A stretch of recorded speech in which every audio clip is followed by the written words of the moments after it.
ಎಲ್ಲರಿಗೂ ಮಧ್ವಹೃದಯ ವಾಸದ ಉದ್ಗೀತಾ ಸೀರೀಸ್ಗೆ ಮತ್ತೊಮ್ಮೆ ಸ್ವಾಗತ.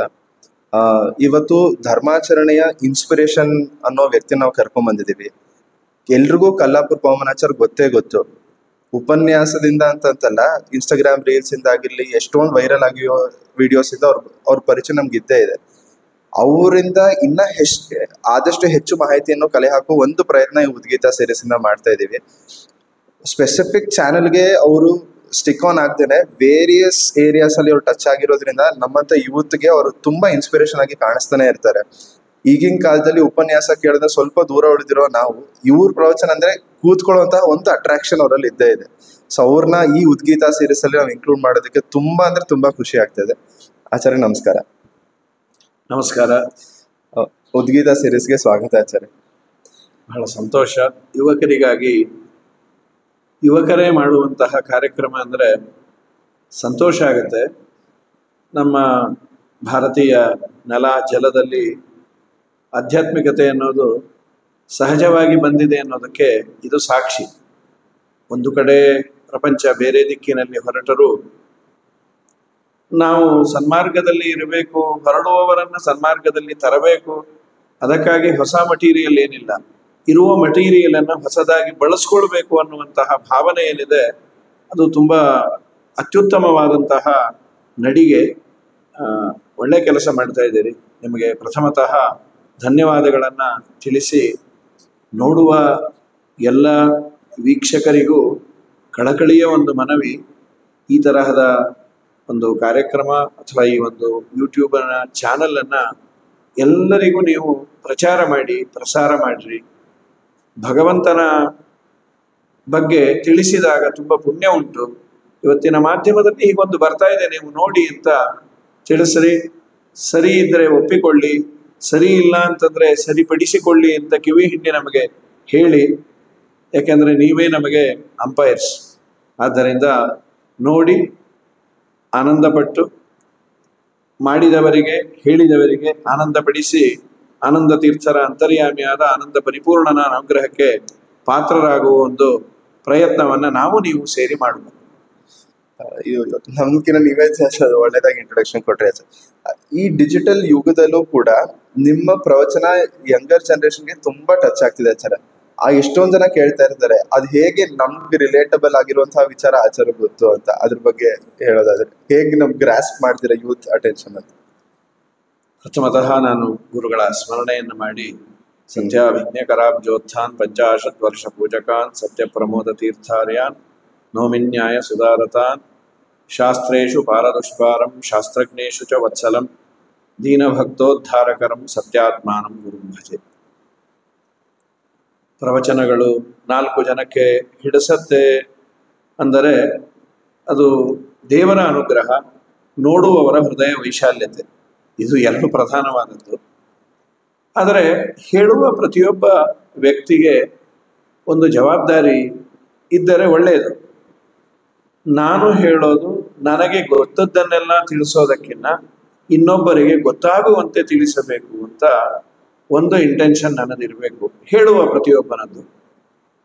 ಎರಡನೇದು, ಕೇಳುವ ಅಧಿಕಾರಿಗಳಲ್ಲಿ ಎಲ್ಲ ವರ್ಗದವರು ಇರ್ತಾರೆ. ಅತ್ಯುತ್ತಮವಾದ ವಿಷಯವನ್ನ ಸ್ವಲ್ಪ ಗಂಭೀರ ಶೈಲಿಯಲ್ಲಿ ಹೇಳಿದಾಗ ಅದನ್ನು ಗ್ರಾಸ್ ಮಾಡಿ ಅರ್ಥ ಮಾಡಿಕೊಳ್ಳೋರು ಇರ್ತಾರೆ. ಸ್ವಲ್ಪ ಅದನ್ನು ಸಾಮಾನ್ಯರಿಗೆ ತಿಳಿಯುವಂತೆ ತಿಳಿಯಾದ ಭಾಷೆಯಲ್ಲಿ ಒಂದಿಷ್ಟು ದೃಷ್ಟಾಂತಗಳನ್ನು ಕೊಟ್ಟು ನಾವು ಹೇಳಿದಾಗ, ಅದರಲ್ಲೂ ನಮ್ಮ ಕನ್ನಡದ ಭಾಷೆಯ ಒಂದು ದೊಡ್ಡ ಸೌಭಾಗ್ಯ ಅಂತಂದ್ರೆ, ಕನ್ನಡದ ಸಾವಿರಾರು ಹರಿದಾಸರುಗಳು ಶಾಸ್ತ್ರ ಪ್ರಮೇಯವನ್ನ ನಮ್ಮ ಆಡು ಭಾಷೆಯಲ್ಲಿ ಮಾಡಿಕೊಟ್ಟಿದ್ದಾರೆ. ತಿಳಿಯಾದ ಭಾಷೆಯಲ್ಲಿ ತಿಳಿಸುವ ಒಂದು ದೊಡ್ಡ ಪ್ರಯತ್ನವನ್ನ ಅವರು ಮಾಡಿದ್ದಾರೆ. ಅದನ್ನ ಬಳಸಿಕೊಂಡು ನಾವು ಹೇಳಿದಾಗ ಹೆಚ್ಚಿನ ಮಂದಿಗೆ ಅದು ತಲುಪತ್ತೆ. ಅದು ಸಂಗೀತದ ಹಿನ್ನೆಲೆಯಲ್ಲಿ ಹೇಳಿದಾಗ ಆ ರಾಗವನ್ನ ಆಸ್ವಾದನೆ ಮಾಡುವ ಸಲುವಾಗಾದರೂ ಒಂದಿಷ್ಟು ಪ್ರಮೇಯವನ್ನ ಕೇಳ್ತಾರೆ ಅನ್ನುವ ಭಾವನೆ. ಆ ದೃಷ್ಟಿಯಿಂದ ಮೊದಲನೇದಾಗಿ ಅದು ಚೆನ್ನಾಗಿ ಆಗಿದೆ, ಎಲ್ಲರಿಗೂ ಮುಟ್ಟಿದೆ ಅಂದ್ರೆ ಅದರಲ್ಲಿ ನಮ್ಮ ಪಾತ್ರ ಏನಿಲ್ಲ. ವಾಯುದೇವರ, ಭಾರತೀ ದೇವಿಯ, ತತ್ವಾಭಿಮಾನಿಗಳ, ಭಗವಂತನ ಅನುಗ್ರಹ. ಸ್ವಲ್ಪ ಈ ದಿಶೆಯಲ್ಲಿ ಪ್ರಯತ್ನವನ್ನ ಮಾಡುವ ಪ್ರೇರಣೆಯನ್ನು ಭಗವಂತ ಮಾಡಿದನು. ಕೇಳುವವರಿಗೆ ತಿಳಿದಾಗ ಮಾತ್ರ ನೀನು ಹೇಳಿದ್ದು ಸಾರ್ಥಕ ಅಂತ ತಿಳಿದಿದೆ ಅನ್ನುವ ವಿಚಾರ ನನಗೆ ತಿಳಿದು ತುಂಬಾ ಸಂತೋಷ ಆಯ್ತು. ಆಚಾರ್ಯ, ನಿಮ್ ಬಗ್ಗೆ ಇನ್ನ ಹೆಚ್ಚು ತಿಳ್ಕೊಳ್ತಾ ಅಂತ ಪ್ರಯತ್ನ. ನಿಮ್ಮ ಬಾಲ್ಯದ ಸ್ವಲ್ಪ ಇಂಟ್ರಡಕ್ಷನ್ ಕೊಡೋದಾದ್ರೆ, ಈ ಧಾರ್ಮಿಕ ಆಚರಣೆ ಅಥವಾ ಈ ಧರ್ಮ ಮಾರ್ಗದಲ್ಲಿ ಬರಲಿಕ್ಕೆ ಏನ್ ಇನ್ಸ್ಪಿರೇಷನ್ ಆಯ್ತು ಅಂತ? ಪ್ರಾಯ ಮೊದಲು ನನಗೆ ಇನ್ಸ್ಪೈರ್ ಆದದ್ದು ಮನೆಯ ವಾತಾವರಣ. ಎಲ್ಲರೂ ಬಂದದ್ದು ಒಂದು ರೀತಿ ಶಾಸ್ತ್ರದ ಅಧ್ಯಯನ, ಮಠ ಛತ್ರ ಇವುಗಳಿಗೆ ಸಂಬಂಧಪಟ್ಟ ಮನೆಯಲ್ಲೇ ಇದ್ದದ್ದರಿಂದ ನಮ್ಮ ಹಿರಿಯರೆಲ್ಲರೂ ಮಠೋಪಜೀವಿಗಳು, ಅಂದರೆ ಮಠದಲ್ಲೇ ಬೆಳೆದು ಗುರುಗಳಲ್ಲೇ ಇದ್ದು, ಇದು ಒಂದು ಇನ್ಫ್ಲೂಯೆನ್ಸ್ ಮಾಡುತ್ತೆ. ಇನ್ನ ಒಂದು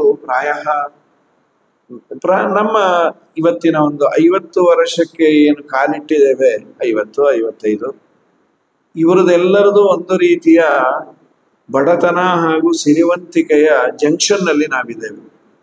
ಮನುಷ್ಯನಿಗೆ ಬಡತನ ಅನ್ನೋದು ತೀರ ಬಡತನ ಅಲ್ಲ, ಆದರೆ ಅತಿಯಾದ ಶ್ರೀಮಂತಿಕೆ ಇಲ್ಲದೇ ಇರುವಿಕೆಯು ಸ್ವಲ್ಪ ತಗ್ಗಿ ಬಗ್ಗೆ ಇರಲಿಕ್ಕೆ ಒಳ್ಳೇದಾಗತ್ತ ಅಂತ.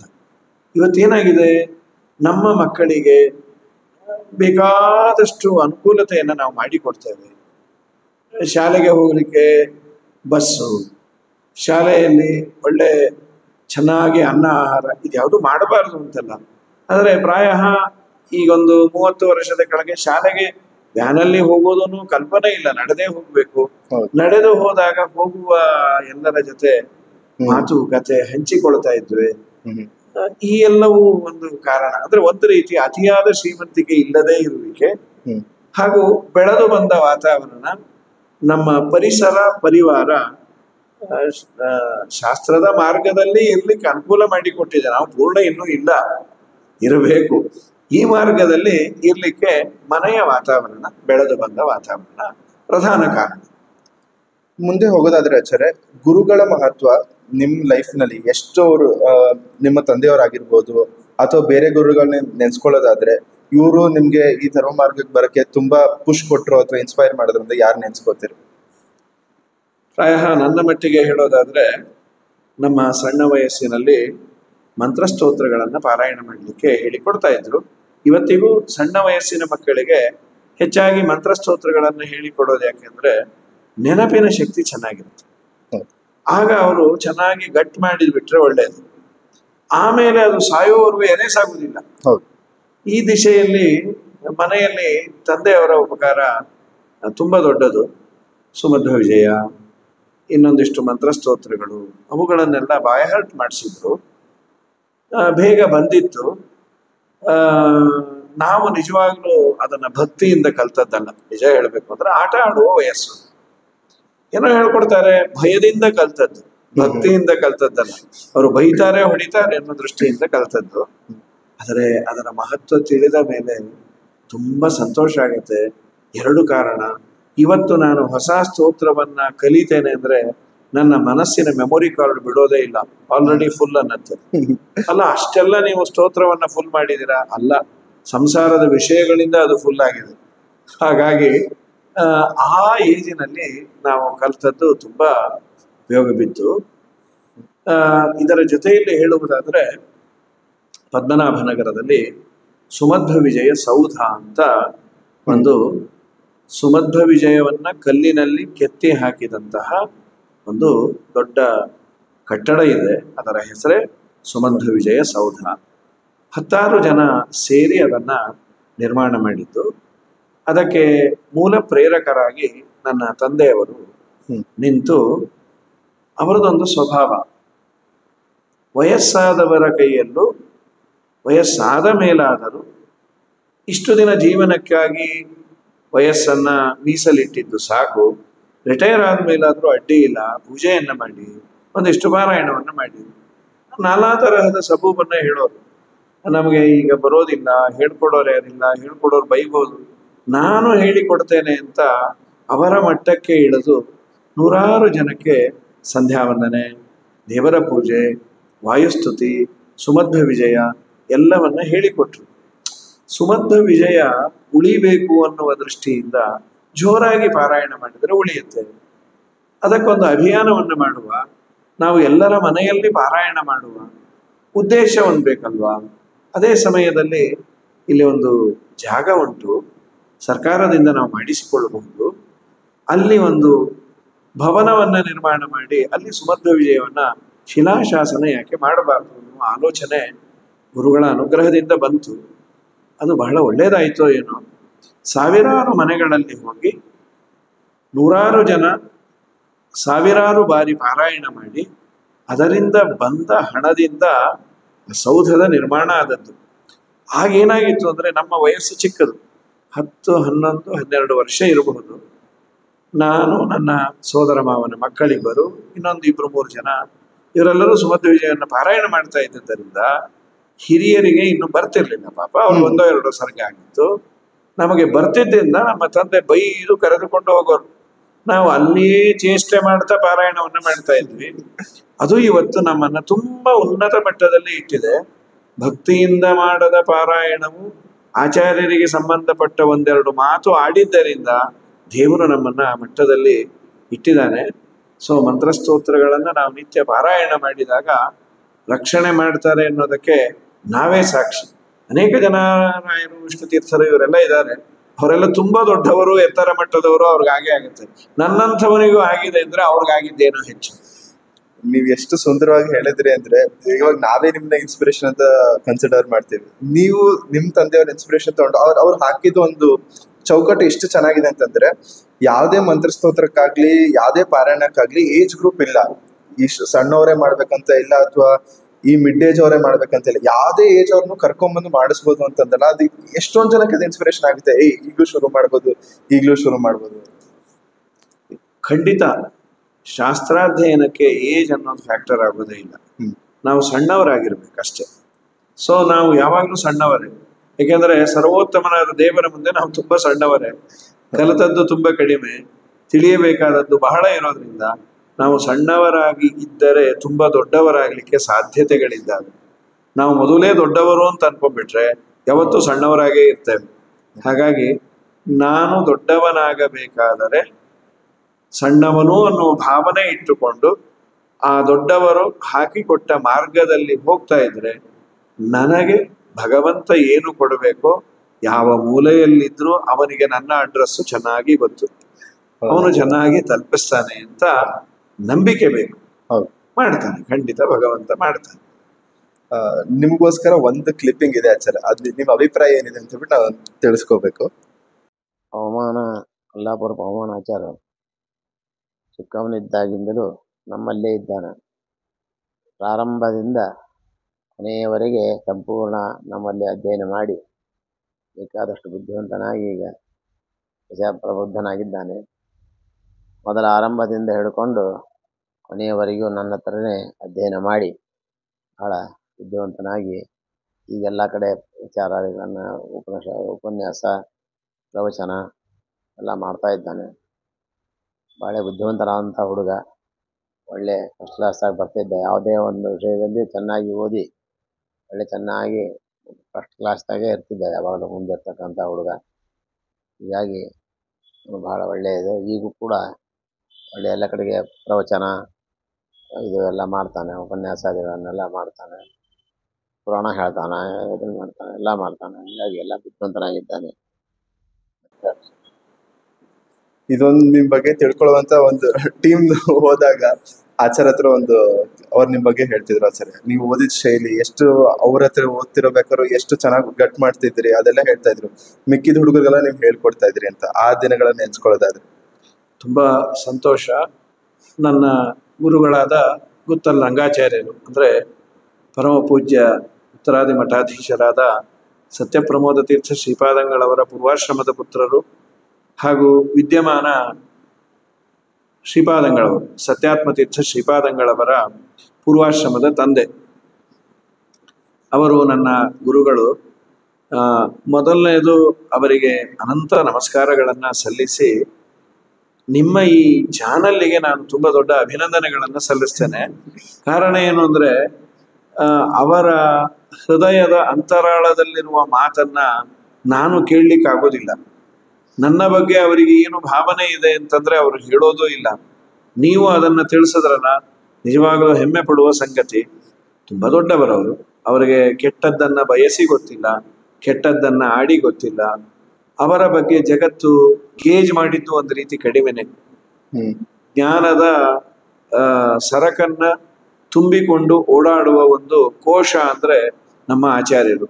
ಪ್ರಾಯ ವಿದ್ವನ್ಮಂಡಲಿಗೆ ಅವರ ನ್ಯಾಯಸುಧಾದಿ ಗ್ರಂಥಗಳಲ್ಲಿರುವ ಪ್ರಭುತ್ವದ ಅರಿವು ಇದೆ. ನನ್ನ ಅಧ್ಯಯನ ನಿಜವಾಗಲೂ ಅವ್ರು ಹೇಳಿದಂತೆ ಸಾಮಾನ್ಯ ಪ್ರೌಢ ಗ್ರಂಥಗಳನ್ನು ಹಿರಿಯ ವಿದ್ವಾಂಸರಲ್ಲಿ ಓದುವ ಪದ್ಧತಿ.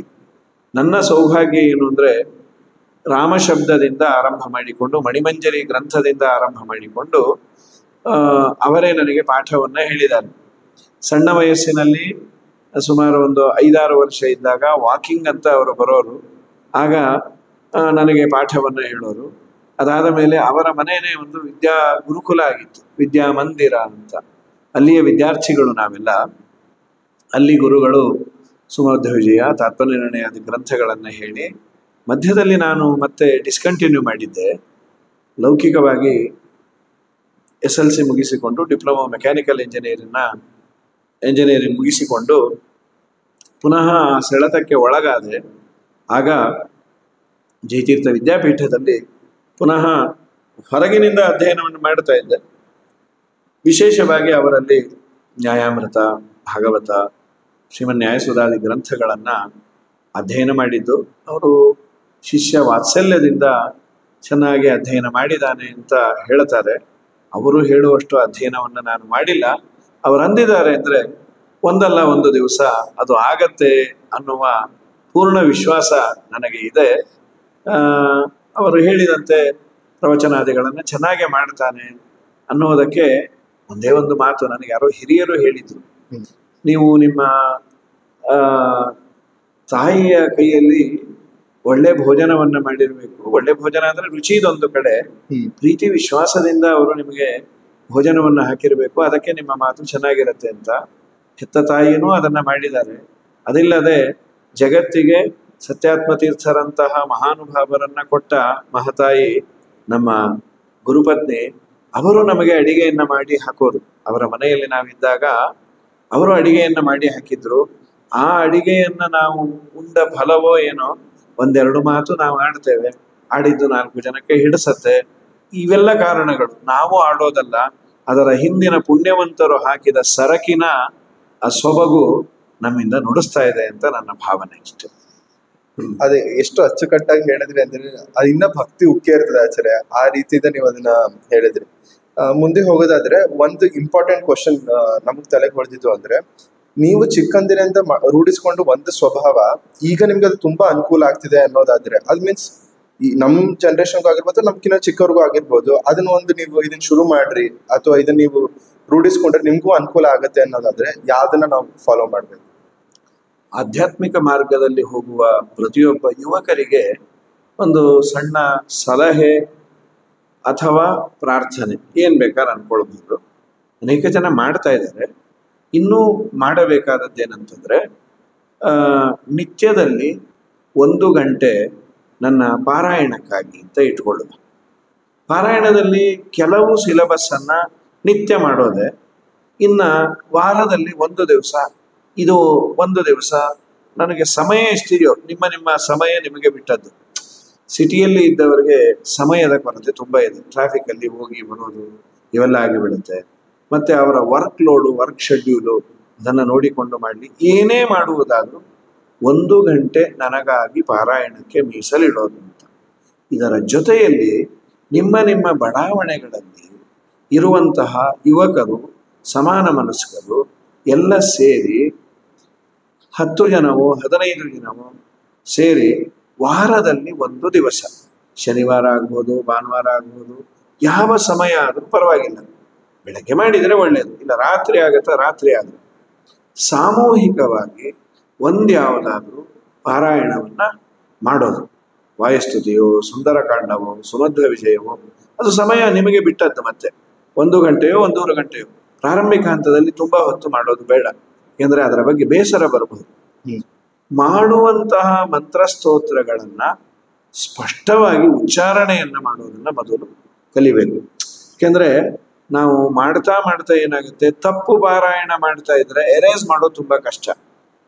ಮನೆಗಳಲ್ಲಿ ನಿಮಗೆ ಅನುಭವ ಇರ್ಬೋದು, ಮನೆ ಕಟ್ಟಿದ ಮೇಲೆ ರಿಪೇರಿ ವರ್ಕು ಹೊಸ ಮಾಡೋದಕ್ಕಿಂತ ತುಂಬಾ ಕಷ್ಟ ಸಾರ್ ಅಂತಾರೆ. ನಮ್ದು ಹಾಗೆ ಬಿಡುತ್ತೆ. ಒಮ್ಮೆ ನಾವು ಅದನ್ನ ಪ್ರಿಪೇರ್ ಮಾಡಿ ಬಿಟ್ವಿ ಅಂದ್ರೆ ತಪ್ಪನ್ನ, ಅದನ್ನ ಅಳಸಿ ಮತ್ತೆ ರೀರೈಟ್ ಮಾಡೋದು ತುಂಬಾ ಕಷ್ಟ. ಮಾಡುವ ಹಂತದಲ್ಲಿಯೇ ಸ್ವಲ್ಪ ನಿಧಾನ ಆದ್ರೂ ಪರವಾಗಿಲ್ಲ, ನಿಧಾನ ಆಗೋದಾದ್ರೂ ಪರವಾಗಿಲ್ಲ. ನಾನು ಯಾಕಂತ ಇದ್ದೇನೆ ಅಂದ್ರೆ, ಪಾರಾಯಣ ಮಾಡುವ ಸ್ಪೀಡಿನಲ್ಲಿ ಕಾಂಪಿಟೇಷನ್ ಬೇಡ, ಸ್ವಚ್ಛತೆಯಲ್ಲಿ ಕಾಂಪಿಟೇಷನ್ ಇರ್ಬೋದು. ನಮ್ಗೆ ಆ ಏಜ್ ಏನ್ ಮಾಡ್ಸತ್ತೆ, ಅವರು 5 ನಿಮಿಷಕ್ಕೆ ವಾಯಸ್ತುತಿ ಮಾಡ್ತಾರೆ ಪಾರಾಯಣ, ನಾ 3 ನಿಮಿಷಕ್ಕೆ ಮಾಡ್ತೇನೆ, ಸರ್ವಥಾ ಬೇಡ. ಅವರು 5 ನಿಮಿಷಕ್ಕೆ ಮಾಡ್ಲಿ, ನಾನು 10 ನಿಮಿಷ ತೆಗೆದುಕೊಳ್ಳುವ. ಸ್ವಚ್ಛವಾಗಿ ಪದಗಳನ್ನ, ಅಲ್ಪಪ್ರಾಣ ಮಹಾಪ್ರಾಣಗಳನ್ನ ಉಚ್ಚಾರಣೆ ಮಾಡಿದರೆ ಪುಣ್ಯವೂ ಇದೆ. ಸ್ವಲ್ಪ ಮುಂದಿನ ಹಂತದಲ್ಲಿ ನಮಗೆ ಅರ್ಥ ಅನುಸಂಧಾನ ಸುಲಭವಾಗಿ ಬರುತ್ತೆ, ಬಿಡಿಸಿ ಪಾರಾಯಣ ಮಾಡಿದಾಗ. ಆ ದಿಶೆಯಲ್ಲಿ 10 ಜನ ಹುಡುಗರು ಸೇರಿ, 10 ಅಂದ್ರೆ 10 ಅಂತಲ್ಲ, ಒಂದಿಷ್ಟು ಜನ ಹುಡುಗರು ಸಾಮೂಹಿಕವಾಗಿ ಹರಿಗುರು ಸ್ತೋತ್ರವನ್ನ, ವಿಷ್ಣು ಸಹಸ್ರನಾಮಾದಿಗಳನ್ನ ಪಾರಾಯಣ ಮಾಡಿ ನಿಮ್ಗೆ ಒಂದು ಕನೆಕ್ಟಿವಿಟಿ ಬೆಳೆಯುತ್ತೆ, ಧಾರ್ಮಿಕ ಕನೆಕ್ಟಿವಿಟಿ.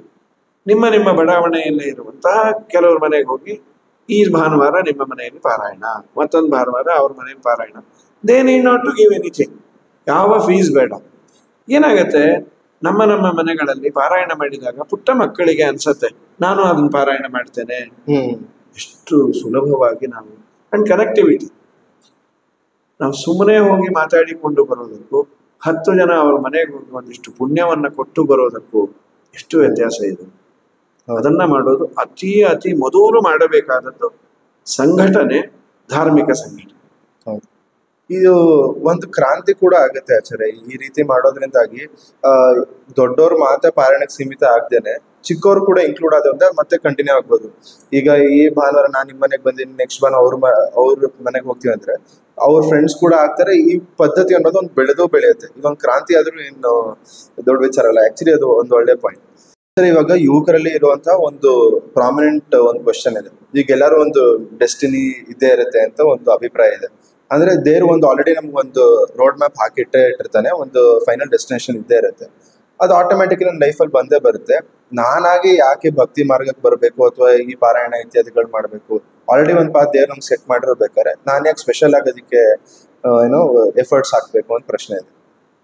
ಖಂಡಿತ ಒಳ್ಳೆ ಉತ್ತಮವಾದ ಪ್ರಶ್ನೆಯನ್ನು ಮಾಡಿದ್ದೀರಿ. ಪ್ರಾಯ ಆ ಪ್ರಶ್ನೆಯ ಹಿನ್ನೆಲೆ ಹೀಗೆ ಅಂತ ನಾನು ಅನ್ಕೊಳ್ತೇನೆ. ನನ್ನ ಕರ್ಮಾನುಸಾರವಾಗಿ ಏನು ಆಗಲೇಬೇಕು ಅಂತ ನನ್ನ ಹಣೆಯಲ್ಲಿ ಬರೆದಿದೆ, ಅದಾಗೇ ಆಗತ್ತೆ. ನನ್ನ ಪ್ರಯತ್ನ ಯಾಕೆ? ಹೌದು, ಖಂಡಿತ ರಿಲೆವೆಂಟ್ ಆದ ಪ್ರಶ್ನೆ. ಆದರೆ ಇಲ್ಲಿ ಒಂದೇ ಒಂದು, ನನ್ನ ಕರ್ಮಾನುಸಾರವಾಗಿ ಏನಾಗೇ ಆಗತ್ತೆ ಅನ್ನೋದು ನನಗೆ ಗೊತ್ತಿಲ್ಲಲ್ಲ. ಗೊತ್ತಿರೋವರೆಗೂ ನಾನು ಅದನ್ನ ಪ್ರಯತ್ನ ಮಾಡಬೇಕು.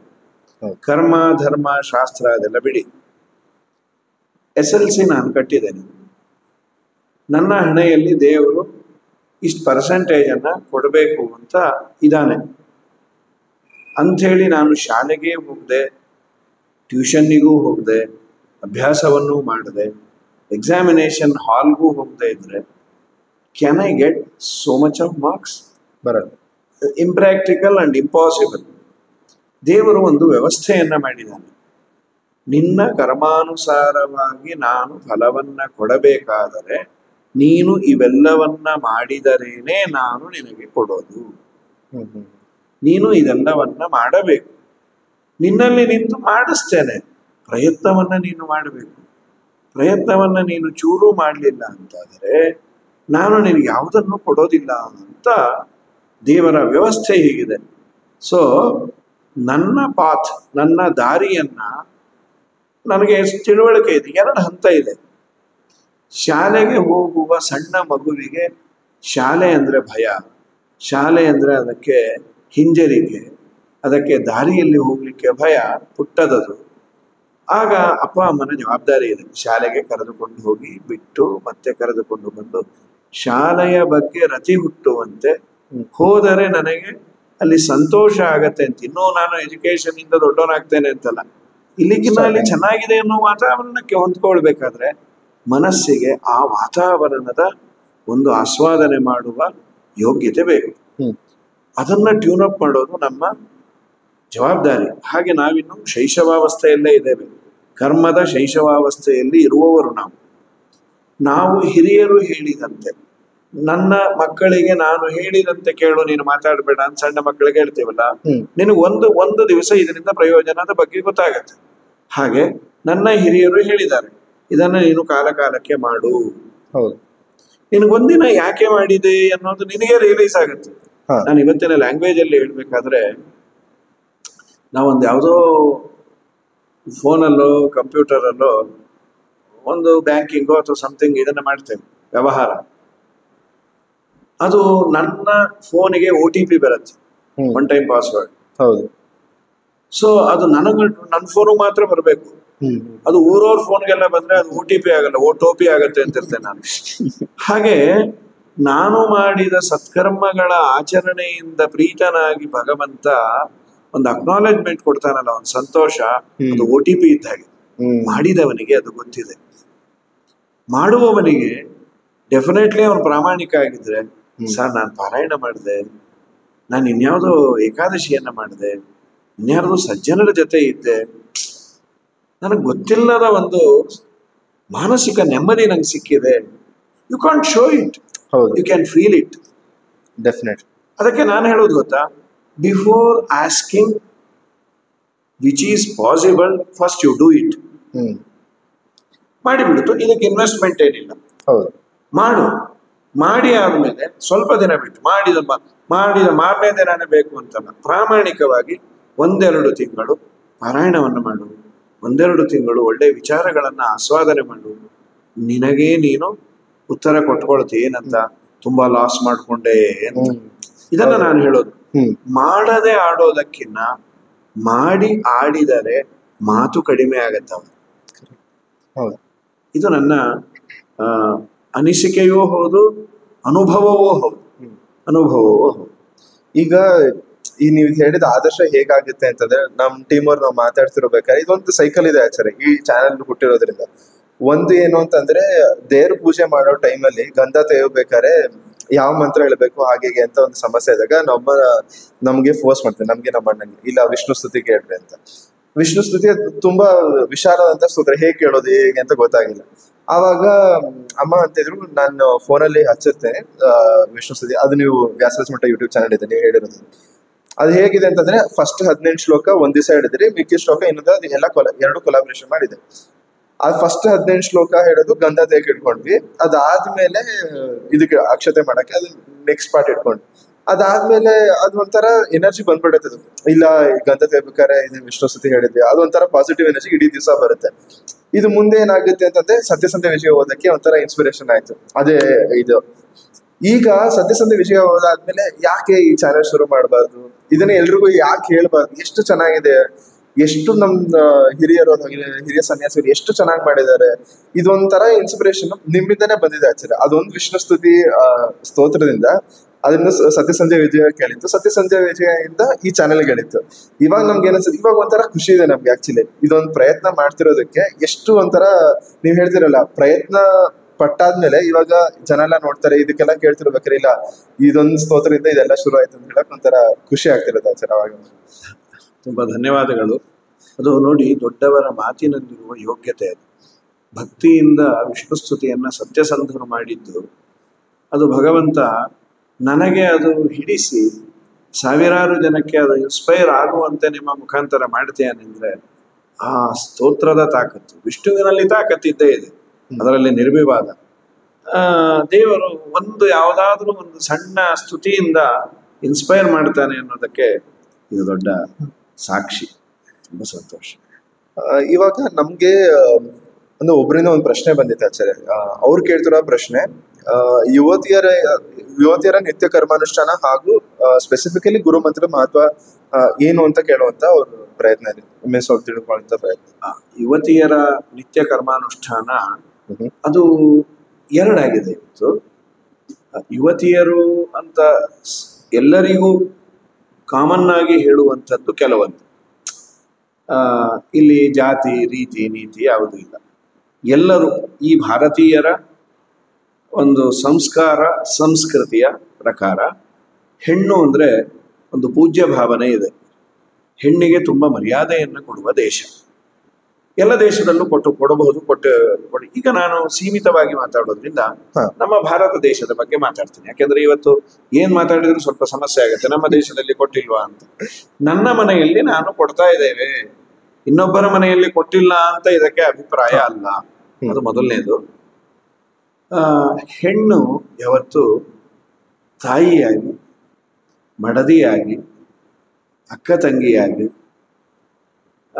ಅನೇಕ ರೀತಿಯಲ್ಲಿ ಅವಳೊಬ್ಬ ಮನೆಯ ಯಜಮಾನಿಯಾಗಿ, ಒಬ್ಬೊಬ್ಬರಿಗೆ ಒಂದೊಂದು ದೃಷ್ಟಿಯಲ್ಲಿ ಅವಳು ತುಂಬ ಸಂಸಾರದ ಒಂದು ಬುನಾದಿ, ಸಂಸಾರದ ಪಿಲ್ಲರ್ ಅಂದ್ರೆ ತಪ್ಪಿಲ್ಲ.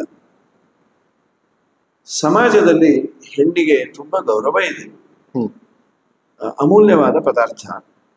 ನಾವು ಎಕ್ಸ್ಪೆಕ್ಟ್ ಮಾಡೋದು ನಮ್ಮ ಭಾರತೀಯ ಸಂಸ್ಕೃತಿಯಲ್ಲಿ ಹೆಣ್ಣನ್ನ ನೋಡಿದಾಗ ಕೈ ಮುಗಿಯುವಂತೆ ಅವರ ಔಟ್ಲುಕ್ ಇರಬೇಕು. ಇವತ್ತು ಹೆರಾಸ್ಮೆಂಟ್ಗಳು ಕೆಲವು ಕಡೆ ಆಗುತ್ತೆ. ಹೆಣ್ಣನ್ನು ನೋಡಿದಾಗ ಅವರ ಮೇಲೆ ವಿಶೇಷವಾಗಿ ದುಷ್ಟ ಕಣ್ಣುಗಳು ಬಿದ್ದು ನಾನಾ ತರಹದ ಆಚಾರದ ಎಲ್ಲೆಯನ್ನ ಮೀರೋದು ಇವೆಲ್ಲ ಆಗ್ತಾ ಇದೆ ಅಂತ. ಒಂದು ಹಾಗೆ ಪುರುಷರ ಸ್ವಭಾವ ಇರಬಾರದು, ಅದು ದುರಂತ, ದುರ್ದೈವ. ಕೆಲವರದು ಇದ್ದಾವೆ. ಇದರ ಜೊತೆಯಲ್ಲಿ ಹೆಣ್ಣು ಕೂಡ ತನ್ನ ಆ ವೇಷಭೂಷಣಗಳಿಂದ ನೋಡಿದಾಗ ಕೈ ಎತ್ತಿ ಮುಗಿಯುವಂತೆ ಇವಳಲ್ಲಿ ಲಕ್ಷ್ಮಿಯ ಸನ್ನಿಧಾನ ಇದೆ. ಮುಡಿದ ಹೂವು, ಇಟ್ಟ ತಿಲಕ, ಉಟ್ಟ ಬಟ್ಟೆ ಇವೆಲ್ಲವೂ ಚೆನ್ನಾಗಿದ್ದಾಗ ಕೈ ಮುಗಿಯುವ ಭಾವನೆ ಬರಬೇಕು. ದುರಂತ ಏನಾಗಿದೆ, ಇದನ್ನು ನಾವು ಮಾಡಿದ್ರೆ ನೀವ್ಯಾರು ಡ್ರೆಸ್ ಬಗ್ಗೆ ಮಾತಾಡ್ಲಿಕ್ಕೆ ಅಂತ. ನಾವೇನಿಲ್ಲ, ಕೈ ಮುಗಿಯುವ ಭಾವನೆ ಇರುವಂತೆ ಇರಲಿ ಅಂತ ಇಷ್ಟೇ ನಾವು ಪ್ರಾರ್ಥನೆಯನ್ನು ಮಾಡಿದ್ದು.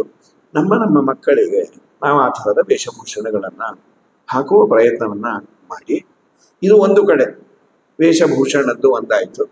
ಆ ಕಾಲ ಅವರು ಓದುವಂತಹ ಶಾಲೆಯೋ ಇನ್ನೊಂದು ಮತ್ತೊಂದು ನಾವು ಅನಿವಾರ್ಯವಾಗಿ ಇವತ್ತು ಸಮಾಜದ ಜೊತೆಯಲ್ಲಿ ಹೋಗಬೇಕಾಗಿದೆ.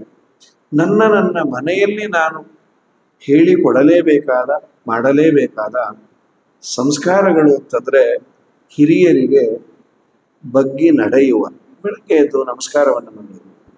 ಇದಾದ ಮೇಲೆ ಮನೆಯ ಹೊಸ್ತಿಲು ಪೂಜೆಯನ್ನ ಮಾಡುವಂಥದ್ದು. ಇದನ್ನ ಅಂದರೆ ಸ್ನಾನ ಮಾಡಿದ ಮೇಲೆ ತುಳಸಿ ಪೂಜೆಯನ್ನ, ಹೊಸ್ತಿಲು ಪೂಜೆಯನ್ನ ಮಾಡುವಂಥದ್ದು. 2 ದೀಪವನ್ನ ಹಚ್ಚು, ಪುಣ್ಯವೂ ಇದೆ, ಸಂಸ್ಕಾರವೂ ಆಯಿತು. ಇದಲ್ಲದೆ ಇಫ್ ಪಾಸಿಬಲ್ 1-2 ಕೆಲಸವನ್ನ ಕಲಿಸ್ಬೇಕು. ಏನು ಹೆಚ್ಚಿಂದಲ್ಲ. ನನಗೆ ಶ್ರೀಮಂತಿಕೆ ಇರಬಹುದು, ಮನೆಯ ಕಸವನ್ನ ಗುಡಿಸುವಂಥದ್ದು. ಒಂದಿಷ್ಟು ಭಾಗವನ್ನ, ಅಡಿಗೆ ಮನೆಯೋ ದೇವರ ಮನೆಯನ್ನೋ ಸ್ವಚ್ಛ ಮಾಡುವುದು ಪುಣ್ಯ ಇದೆ. ನಡುಮನೆಯ ಅಂಗಳವು ಉಡುಪಿ ವೈಕುಂಠಗಳು ಅಂತ ದಾಸರು ಅಂತಾರೆ. ನಿನ್ನ ಮನೆಯನ್ನ ನೀನು ಸ್ವಚ್ಛ ಮಾಡಿದರೆ ದೇವರಿರುವಂತಹ ಈ ದೇವರ ಮನೆಯನ್ನ ಸ್ವಚ್ಛ ಮಾಡಿದೆ ಅನ್ನೋ ಅನುಸಂಧಾನ ಮಾಡಿದರೆ ಪುಣ್ಯ ಇದೆ. ನಾಳೆ ದಿನ ಹೆಣ್ಣಾಗಿ ಕೆಲಸ ಬರಲಿಲ್ಲ ಅಂತಿರೋದಿಲ್ಲ, ಅವರು ಕಷ್ಟಪಡುವಷ್ಟಿರೋದಿಲ್ಲ. ಇವತ್ತು ನಮಗೆ ಹಣ ಇದೆ, ನಾವೆಲ್ಲ ಇಟ್ಕೊಳ್ತೇವೆ, ಸ್ವಚ್ಛವಾಗಿ ಇಟ್ಕೊಳ್ಬಹುದು. ನಾನೇ ಮಾಡಬೇಕಾದ ಕೆಲಸವನ್ನು ಒಂದಿಷ್ಟು ನಾನು ಮಾಡಿದರೆ ಇದು ಒಳ್ಳೆಯದು ಅಂತ ಅನಿಸತ್ತೆ. ಮನೆಯಲ್ಲಿ ಇದು ಒಂದಿಷ್ಟು ದಾಸರ ಪದಪದ್ಯಗಳನ್ನ ಸಣ್ಣ ವಯಸ್ಸಿನಲ್ಲಿ ಹೇಳಿಕೊಂಡರೆ, ಸುಧಾಮ ಚರಿತ್ರೆ, ಗಜೇಂದ್ರ ಮೋಕ್ಷ, ಆಮೇಲೆ ವಿಜಯರಾಯನ ಕವಚ, ಇವುಗಳನ್ನೆಲ್ಲ ಪಾರಾಯಣ ಮಾಡಿದರೆ ಆಧ್ಯಾತ್ಮಿಕ ಔನ್ನತ್ಯವನ್ನು ಕೊಡುತ್ತೆ. ಒಂದು ರೀತಿ ವಿಜಯರಾಯರ ಕವಚವೋ ಇವೆಲ್ಲ ಕವಚ ಇದ್ದ ಹಾಗೆ ನಮ್ಮನ್ನ ಹೆಚ್ಚು ಹೊರಗೆ ಹೋಗದಂತೆ, ಹೊರಗೆ ಅಂದ್ರೆ ಮನೆ ಬಿಟ್ಟು ಹೋಗೋದಲ್ಲ, ಮನೆಯನ್ನೇ ಬಿಟ್ಟು ಹೋಗದಂತೆ. ಮನೆ ಬಿಟ್ಟು ಹೊರಗೆ ಅನಿವಾರ್ಯವಾಗಿ ಹೋಗಬೇಕು, ಹೋಗಿ ಕೆಲಸವನ್ನ ಮಾಡಬೇಕು. ಖಂಡಿತ ಇವತ್ತು ಹೆಣ್ಣು ಮಕ್ಕಳು ಗಂಡಿಗೆ ಏನು ಕಡಿಮೆ ಇಲ್ಲ ಅಂತ ಎಲ್ಲ ಲೌಕಿಕ ವ್ಯವಹಾರವನ್ನು ಮಾಡ್ತಾರೆ, ಅನಿವಾರ್ಯತೆಯೂ ಇದೆ. ಆದರೆ ಅವರ ಲಿಮಿಟೇಷನ್ಸ್ ಅಲ್ಲೇ ಇರುವುದಕ್ಕೆ ಗೊತ್ತಿಲ್ಲದೆ ಇದು ಪ್ರೊಟೆಕ್ಟ್ ಮಾಡುವಂತಹ ಮಂತ್ರಸ್ತೋತ್ರಗಳು. ಇದು ಒಂದಿಷ್ಟು ಅವರಿಗೂ ನಾವು ಸಿಲೆಬಸ್ ಅನ್ನ ಹೇಳಿಕೊಡೋದು ಮಕ್ಕಳಿದ್ದಾಗ ಒಳ್ಳೆಯದು. ಪಾರಾಯಣ ಮಾಡಿದ್ರೆ ಈಗೆಲ್ಲ ಬೇಕಾದಷ್ಟು ಸಂಘ ಸಂಸ್ಥೆಗಳು ಮಾಡ್ತಾ ಇದೆ, ಈಗ ಅನೇಕ ಜನ ಮಾಡ್ತಿದ್ದಾರೆ. ಇದು ಒಳ್ಳೆ ಯೋಗ್ಯವಾದಂತಹ ಆಚರಣೆ. ಅದೇ ಆಚಾರ್ಯ, ಮುಂದೆ ನಮ್ಗೆ ಗುರುಮಂತ್ರದ ಆಕ್ಚುಲಿ ಏನ್ ಇಂಪಾರ್ಟೆನ್ಸ್ ಇದೆ ಅಂತ ಗೊತ್ತಾಗ, ಯಾಕೆ ಅದನ್ನ ಕಂಪಲ್ಸರಿ ಆಗಿ ಇಟ್ಕೋಬೇಕು ರೂಟೀನ್ ಅಲ್ಲಿ? ಗುರುಮಂತ್ರ ಅಂತ ಅದಕ್ಕೆ ಟೈಟಲ್ ಅನ್ನ ಕೊಟ್ಟಿದೆ. ಗುರುಮಂತ್ರವನ್ನ, ಮಂತ್ರ ಸ್ತೋತ್ರಗಳನ್ನ ನೀವು ನೋಡಿದಾಗ ಹೇಳಬಹುದು. ಮುಖ್ಯವಾಗಿ ನಮ್ಮ ಜೀವನದಲ್ಲಿ ಗುರುವಿನ ಪಾತ್ರ ತುಂಬ ದೊಡ್ಡದು. ಗುರುಗಳು ಅಂದರೆ ಒಬ್ಬರೇ ಅಲ್ಲ. ಪ್ರಾಯ ನಾವು ಗುರುಮಂತ್ರದಲ್ಲಿ 12 ಜನ ಗುರುಗಳಿಗೆ ನಮಿಸ್ತೇವೆ. ಅದರಲ್ಲಿ ಭಗವಂತ, ಲಕ್ಷ್ಮೀದೇವಿ, ಬ್ರಹ್ಮದೇವರು, ವಾಯುದೇವರು ಎಲ್ಲರೂ ಬರ್ತಾರೆ. ನಮ್ಮ ಗುರುಗಳು ಎಲ್ಲರನ್ನು ನಮಿಸಿ, ಅಂದರೆ ಇವರೆಲ್ಲರ ಕಾಂಟ್ರಿಬ್ಯೂಷನ್ ತುಂಬ ಇದೆ ಅಲ್ಲ, ಯಾವಾಗಲೂ ಇರ್ತಾನೆ ಇದೆ. ಸೊ ಅವರಿಗೆ ನನಗೆ ಕೃತಜ್ಞತೆ ಒಂದು ಉಪಕಾರ ಮಾಡಿದವನಿಗೆ ಒಂದು ಮಾತನ್ನು ಹೇಳಲಿಲ್ಲ ಅಂತಂದ್ರೆ they won't lose anything, I will lose everything. Correct. ಒಂದು ಥ್ಯಾಂಕ್ಸ್ ಅಂತ ನಾನು ಬಸ್ಸಿನಲ್ಲಿ ನಿಂತಾಗ ಅಥವಾ ಮೆಟ್ರೋನಲ್ಲಿ ಹೋಗ್ಬೇಕಾದ್ರೆ ಮುಂದಿನ ಸ್ಟಾಪ್ ಒಂದು ನಾನು ಹತ್ತಿದ ಕೂಡಲೇ ಸರ್ ನೀವು ಕೂತ್ಕೊಳ್ಳಿ ಅಂತ ಅವನು ಜಾಗ ಬಿಟ್ಕೊಟ್ರೆ ಏನ್ ಸಂತೋಷ ಆಗತ್ತಲ್ವಾ? ನಿಮ್ಗೇನ್ ಬೆಳ್ಳಿ ಇಲ್ಲ ಬಂಗಾರ ಇಲ್ಲ, ಎಷ್ಟು ಪುಣ್ಯಾತ್ಮ, ಎಷ್ಟು ಸಜ್ಜನ, ನಾನು ಬಂದ್ ಕೂಡಲೇ ಬಿಟ್ಕೊಟ್ಟ. ಅವನು ಅನಿವಾರ್ಯವಾಗಿ ಹೇಳ್ಬೇಕಾಗಿತ್ತು, 2 ನಿಮಿಷ ಮುಂಚೆ ಎದ್ದದ್ದವನು. ಆದರೆ ಅವನ ಬಗ್ಗೆ ನನಗೆ ಒಳ್ಳೆ ಭಾವನೆ ಇರುತ್ತೆ. ನೀವೇನು ಹರಿಸೋದಿಲ್ಲ, ನನಗ್ಯಾರು ಸಂಬಂಧ ಇಲ್ಲ, ಚೆನ್ನಾಗಿರ್ಲಪ್ಪ ಅವನು. ಅವನು ಇಳಿಯಲೇಬೇಕಾದದ್ದು ಅವನ ಮನೆ ಚೇರಲ್ಲ, ಅದು ಅವನ ಸೌಜನ್ಯಕ್ಕೆ ಮೆಚ್ಚದು. ಅನಾದಿ ಕಾಲದಿಂದ ಎಲ್ಲವನ್ನ ಕೊಟ್ಟ ದೇವತೆಗಳಿಗೆ, ಭಗವಂತನಿಗೆ ಒಂದೇ ಒಂದು ನೆನೆಸಿ ನೀನು ಇಷ್ಟು ಮಾಡಿದ್ದು ಅಂತ ಚಿಂತನೆ ಮಾಡಲೇಬೇಕಾದದ್ದು ಒಂದು. ಇದು ಮೊದಲನೇದು, ಎಲ್ಲ ಗುರುಗಳಿಗೆ ನಮಿಸೋದು. ಇದಾದ ಮೇಲೆ ನಮ್ಮ ಪುರಾಣಗಳ, ಇತಿಹಾಸದ ಅಥವಾ ವೇದ ಮಂತ್ರದ ಒಂದು ಚಿಂತನೆ ಏನು ಅಂದ್ರೆ, ಯಾವುದೇ ಒಂದು ಕೆಲಸವನ್ನ ಮಾಡಬೇಕಾದ್ರೆ ಎಲ್ಲ ಕಡೆ ಇದ್ದೇ ಇದೆ ಅಲ್ವಾ. ನಾನು ಶುದ್ಧನಾಗಿ ಇದ್ದರೆ ನಾನು ಒಳ್ಳೆ ಕೆಲಸ ಮಾಡಲಿಕ್ಕೆ ಇರಲಿಲ್ಲ. ಶುದ್ಧತೆ 2 ರೀತಿಯಿಂದ, ಬಾಹ್ಯ ಶೌಚ, ಆಂತರಿಕ ಶೌಚ. ಬಾಹ್ಯ ಶೌಚ ಎಲ್ಲ ಕಡೆ ಬೇಕು. ಪ್ರಾಯ ಹೇಳಬೇಕು ಅಂದ್ರೆ ಬಾಹ್ಯ ಶೌಚ ನಮಗಿನ್ನ ಹೆಚ್ಚು ಅದನ್ನ ಪರಿಪಾಲನೆ ಮಾಡೋದು ಮೆಡಿಕಲ್ ಫೀಲ್ಡ್ ಅಲ್ಲಿ. OT ಗಿಟಿನಲ್ಲಿ operation theatre they won't allow anybody, infection ಆಗತ್ತೆ. ನಾವು ಅದನ್ನ ಧಾರ್ಮಿಕವಾಗಿ ಮಡಿ ಅಂತ ಕರೆದದ್ದಷ್ಟೇ. ಎಕ್ಸಾಕ್ಟ್. ಪ್ರಾಯ ಕರೋನಾ ಬಂದಾಗ ಎಲ್ಲರೂ ಮಡಿ ಮಾಡ್ತಾ ಇದ್ವಿ, ಒಬ್ರನ್ನೊಬ್ರು ಮುಟ್ಕೊಳ್ತಾ ಇರ್ಲಿಲ್ಲ, ಸೋಪಿನಿಂದ ಕೈ ತೊಳ್ಕೊಳ್ತಾ ಇದ್ವಿ, ಏನ್ ಮುಟ್ಟಿದ್ರು ಕೈ ತೊಳ್ಕೊಳ್ತಾ ಇದ್ವಿ, ಯಾವುದೂ ಇಲ್ಲ. ಅದನ್ನೇ ಎಲ್ಲಿವರೆಗೂ ಅಂದ್ರೆ ಉಸಿರಾಡಬೇಕಾದ್ರೆ ಇನ್ನೊಬ್ಬನ ಉಸಿರವನ್ನು ತಗಲಬಾರದು ಅನ್ನೋ ಅವೇರ್ನೆಸ್ ಇತ್ತು ನಮ್ಮಲ್ಲಿ. ಸುಮಧ್ವ ವಿಜಯನ್ ಯಾವಾಗಲೂ ಹೇಳಿಬಿಟ್ಟಿದ್ದಾರೆ, ಮಧ್ವಾಚಾರ್ಯರು ಪೂಜೆಗೆ ನೀರನ್ನ ತರಿಸ್ತಾ ಇದ್ರು, ಶಿಷ್ಯರು ಹೇಗೆ ತರ್ತಾ ಇದ್ರು ಅಂದ್ರೆ ಎಲ್ಲಿ ಉಸಿರಾಡಿದ ಗಾಳಿ ನೀರಿಗೆ ಬಡಿಯತ್ತೋ ಅಂತ ಹೇಳಿ ದೂರದಿಂದ ತರೋರು ಅಂತ. ಸೊ ಕರೋನಾದಲ್ಲಿ ಹೇಳಿದ ಎಲ್ಲ ಪ್ಯಾರಾಮೀಟರ್ಸು ಅವತ್ತೇ ಇತ್ತು. ಅದನ್ನ ಮಡಿ ಅನ್ನೋ ಟೈಟಲ್ ನಲ್ಲಿ ಕೊಟ್ರೆ ನಾವು ಒಪ್ಪಲಿಕ್ಕೆ ತಯಾರಿಲ್ಲ. ಇಲ್ಲಿ ಈ ಗುರುಮಂತ್ರವನ್ನ ಮಾಡಬೇಕಾದ್ರೆ ಹೊರಗಿನ ಶುದ್ಧಿ ಸ್ನಾನ ಎನಿಬಡಿ ಕ್ಯಾನ್ ಡೂ ಇಟ್. ಒಳಗಿನ ಶುದ್ಧಿ ಇದೆಯಲ್ಲ, ನಮ್ಮಲ್ಲಿ ಏನು ಅಂದ್ರೆ ಪಾಪ ಪುರುಷ ಅಂತ ಇರ್ತಾನೆ, ಅವನಿಗೊಂದು ಸ್ವರೂಪ ಹೇಳಿದೆ. ಏನು ಪಾಪ ಪುರುಷ ಅಂದ್ರೆ, ನಾನು ಮಾಡಿದ ಕೆಟ್ಟ ಕೆಲಸಗಳೆಲ್ಲವೂ ಒಂದು ಆಕೃತಿಯನ್ನ ಪಡೆದಿದೆ. ಆ ಕೆಟ್ಟ ಕೆಲಸಗಳು, ಅದಕ್ಕೆ ಪ್ರೇರಕವಾದ ಕೆಟ್ಟ ಮನಸ್ಸು ಇನ್ನ ನನ್ನಲ್ಲಿ ಇರೋದು ಬೇಡ. ಇದು ಯಾವ ಕೆಲಸಕ್ಕೆ ಬೇಡ ಹೇಳಿ? ಗುರುಮಂತ್ರ ಅಂತಲ್ಲ, ಯಾವುದೇ ಒಬ್ಬ ವ್ಯಕ್ತಿ, ಹೆಣ್ಣಾಗಲಿ ಗಂಡಾಗಲಿ, ಒಂದು ಒಳ್ಳೆ ಕೆಲಸ ಮಾಡಬೇಕಾದ್ರೆ ಮನಪೂರ್ವಕವಾಗಿ ಮಾಡಬೇಕು. ಆ ಪಾಪ ಪುರುಷನನ್ನ ವಿಸರ್ಜನೆ ಮಾಡೋದು, ಇನ್ ಅದರ್ ವರ್ಡ್ಸ್ ನಮ್ಮಲ್ಲಿರುವ ದುಷ್ಟ ಆಲೋಚನೆಗಳನ್ನ, ಕೆಟ್ಟತನಗಳನ್ನ ಹೊರಗೆ ಹಾಕಿ, ದೇವರೇ ನನ್ನಿಂದ ಆದರೆ 4 ಜನಕ್ಕೆ ಉಪಕಾರವನ್ನ ಮಾಡುವ ಬುದ್ಧಿ ಕೊಡು. ಈ ಬುದ್ಧಿ ಏನಾದರೂ ನಿಜವಾಗ್ಲೂ ನಮ್ಮ ನೈಬರ್ ಕಂಟ್ರಿಗೆ ಬಂದ್ಬಿಟ್ರೆ, ಪಾಕಿಸ್ತಾನಕ್ಕೋ ತಾಲಿಬಾನ್ಗೋ, ಎಲ್ಲರೂ ಸುಖವಾಗಿ ಇರಬಹುದು. ಇದನ್ನೇ ಶಾಸ್ತ್ರ ಹೇಳಿದ್ದು, ಲೀವ್ ಅಂಡ್ ಲೆಟ್ ಲೀವ್. ಹೊರಗಿನ ಶೌಚ ಸಂಪಾದನೆ ಮಾಡುವುದರ ಜೊತೆಗೆ ನಿನ್ನೊಳಗಿರುವ ಪಾಪ ಪುರುಷನನ್ನ ಹೊರಗೆ ಹಾಕು, ಕೆಟ್ಟತನಗಳನ್ನ ಹೊರಗೆ ಹಾಕು.